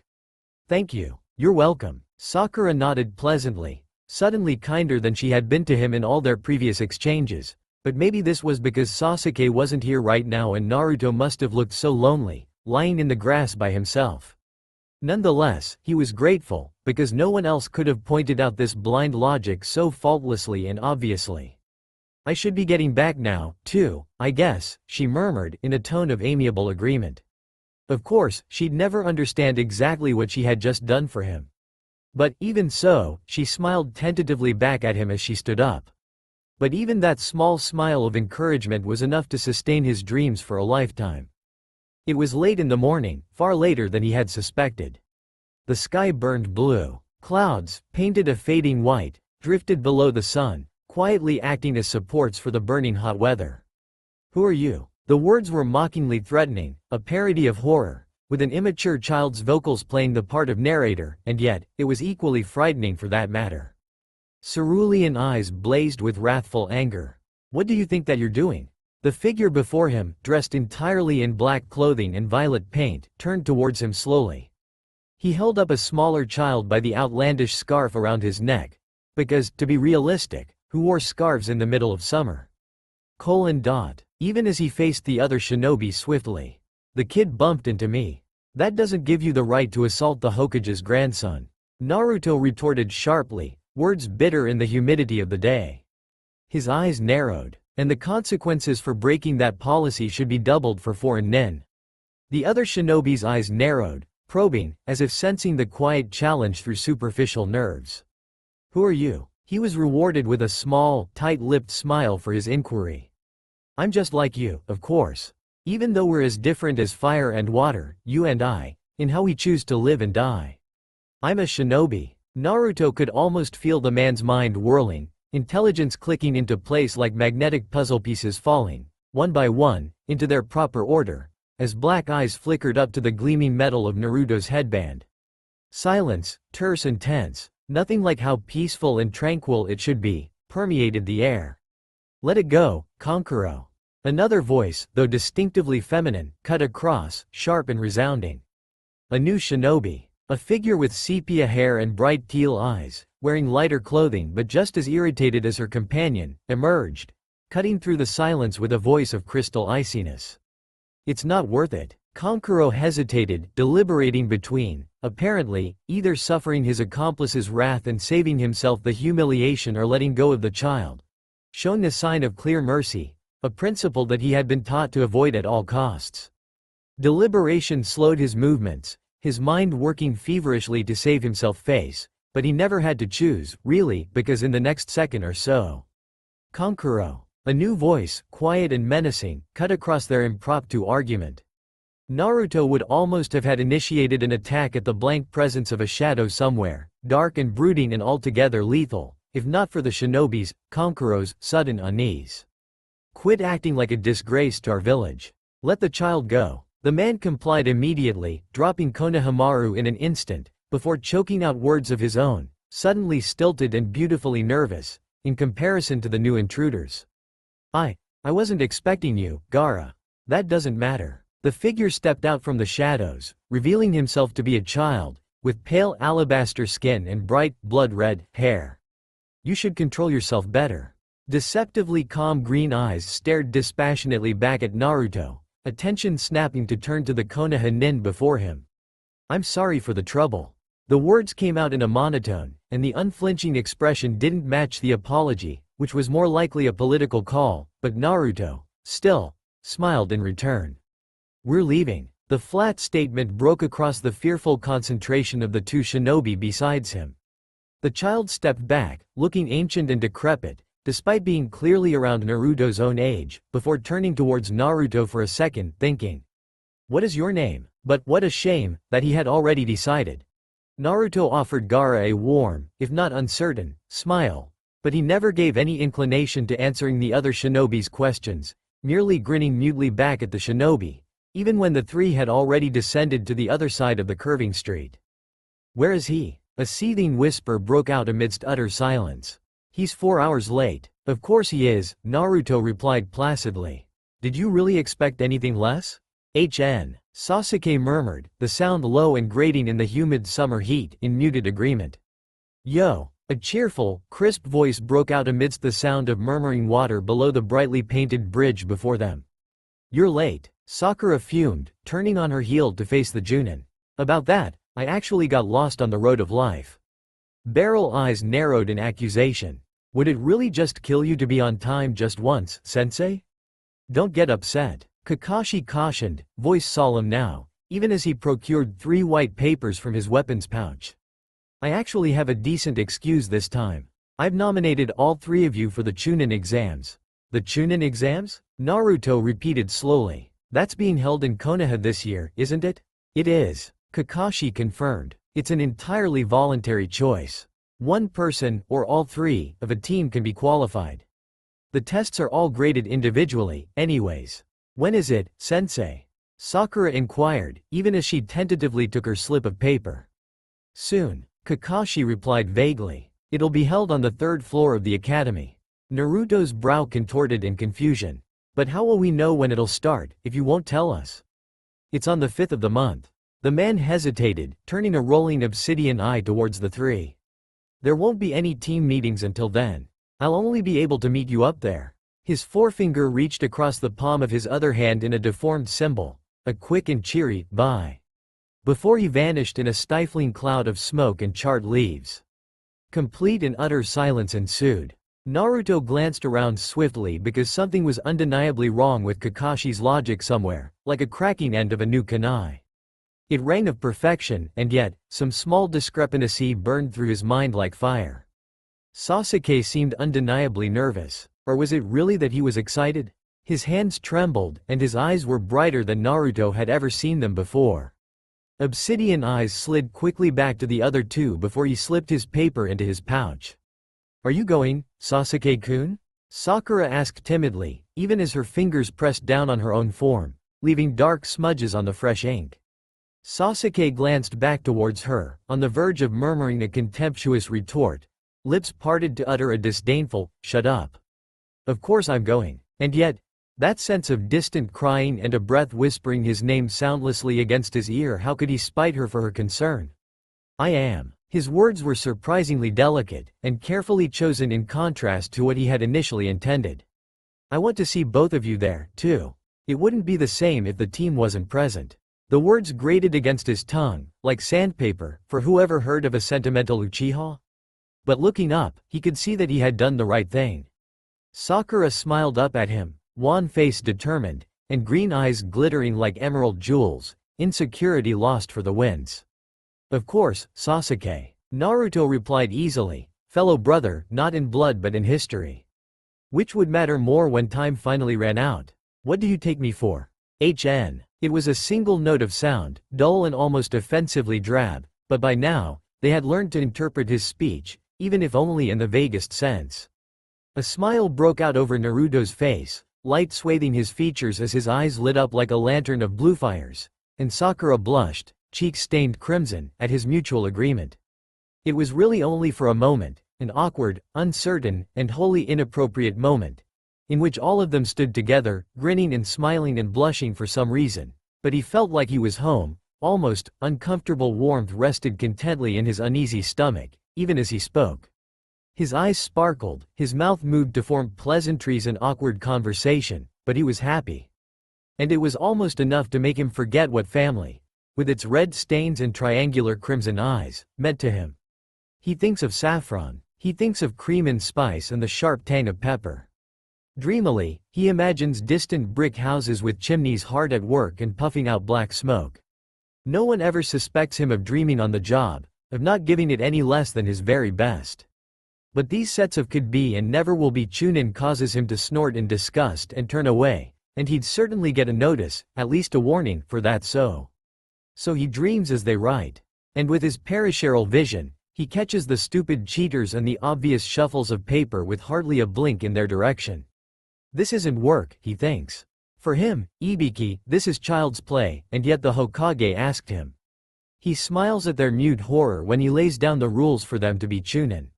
Well, perhaps this is work, he muses to himself, as he puts down his hat and hears the gasps at his much-scarred head. Perhaps, but not much. He sees children timidly putting their hands up in noble sacrifice, and of teams trooping off by the tens. He sees a girl with pink hair stare at him resolutely and a blue-eyed Hyuga prod her fingers together in deliberation. "Sir," a voice pipes up. "Sir, if you please, may I have a word?"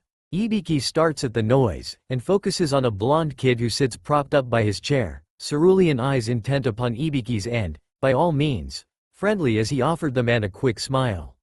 "Yes?" Ibiki barks, and can't help the smile when a bunch of never-should-be chunins jump up from the table behind the blonde. "I've noticed that you're lacking a considerable amount of hair, sir," the kid says, and then quickly backpedals. "No, let me say that again. You must have gone through much trial and tribulation." Silence. A team quietly trooped outside. "Sir," says the blonde kid, and a shaft of light from the window hits his eyes, and Ibiki notes their striking cerulean shade, and illuminates them brightly. "I don't think that you, sir, have ever backed out of a mission because of the danger involved. You're much too respectable and scarred for it to be otherwise, right?" Ibiki pauses, and then feels the weight of the kid's words hang in the air like a gauntlet. All of the genin stop moving, stop breathing, for a moment and… "You have nerve." Ibiki grinds down on his teeth at last. "What's your name, kid?" And the quick friendly smile and flash of blue eyes. "Uzumaki Naruto." And it was with a feeling of something twisting in his stomach that Ibiki recognized the boy for what he was. Peeved, some forest of death, right? I swear I just saw an itty-bitty flower off that corner. Naruto. And it was all yellow and stuff, and I think that it's a sunflower, and that's awesome. But this is still the almighty forest of death, and that's sort of sad. Okay, what happened to you being all cool and polite? You were really awesome just a second ago, and now you're Naruto again. What do you mean, Sakura? Naruto asked as he loped across a tree branch. You mean when I was talking to Ibiki? He's tons better at that psychology stuff than I am, him being head of the intelligence department and stuff. But now that I'm back with you guys. Spare me, Naruto, really, Sakura said dryly. I'm back to being my usual cheery old self. That's awesome too, right? Pause, then, did Sasuke-kun just agree with me? Naruto's eyes sparked with mischievous delight. I'm taking that as a definite yes. I'm brilliant. Not, Sakura interjected. And so is that sunflower dandelion thing that we passed a couple of minutes ago, Naruto concluded. And Sasuke agrees, right? Sakura shrugged. I give up on you too, really. Lovely to know how much you care, Naruto said dryly. Sasuke shifted the weight of his pack to the left and said nothing. Hey, I have an idea, Sakura quipped. How about we all act like a team and be awesome together? What, and ruin my individual charm? Naruto teased. You just want to get in on my fame. Pause, and, you're hopeless, Naruto. You really are. Of course, Sakura. Who do you think that I am? Hollow walls and a feeling of burning, intense and ravaging, and the eerie ring of bone on bone. This place, what does it mean? With a vague recollection of red buildings and screams and gods and demons and a blonde man with blue eyes and flamboyant style, red-white cape and headband tucked low on the bangs. He feels as if it's been years. Once lustrous and glossy, his fur is now scraggled and punctured and damp with moisture. He remembers eyes. Cerulean, beryl, serpentine. Onyx, almost, but it fades from his memory. The grass will wither, and so it had. No grass here, but slime and mold grew from the bars of a metal cage. But you, accursed demon, you shall forever remain. He slumbered and quivered in dead sleep. And, at last, the break of day. The sound of birds and voices and the ting of sunlight. Itty-bitty flower off that corner. How positively human, he thinks jadedly, but doesn't pick up the pieces yet. And then, in flashes. A blond man cradling an infant, a seal that burned itself into his memory, death, and life, in that child. In a second, he draws together the puzzle pieces, links together the final pieces and looks back at it for the full effect. He knows now, he knows, and with a roar, Kyuubi begins to wake. I feel something. The wind? Yeah, it'll do that to you sometime. Sneaky little bugger ought be put to court for how many ninjas that it's double-crossed, Naruto sighed. Nothing to be done about it, though. Good observation, though, Sasuke. No, not the wind. Irritation jaded his words. It's energy. Chakra. Something's coming. I don't feel anything, Sasuke, Naruto said bluntly. You sure that it's not anything else? I can feel it too, Naruto, Sakura offers timidly. It's not just Sasuke. Naruto's eyes narrowed. What do you mean? It's chakra, Sasuke said loftily. And lots of it. Pause, and only the dying wind to witness them. And then, this feels like a trap, Naruto said at last. We should run. Too late. Far too late. He saw sand trickling across the forest floor, visible as tiny golden beads in the dying grass and withered weeds. And then the onslaught of chakra like a tsunami rising up to cover him in its velvet waves. That's all for now. If you enjoy, then please like, share and do comments.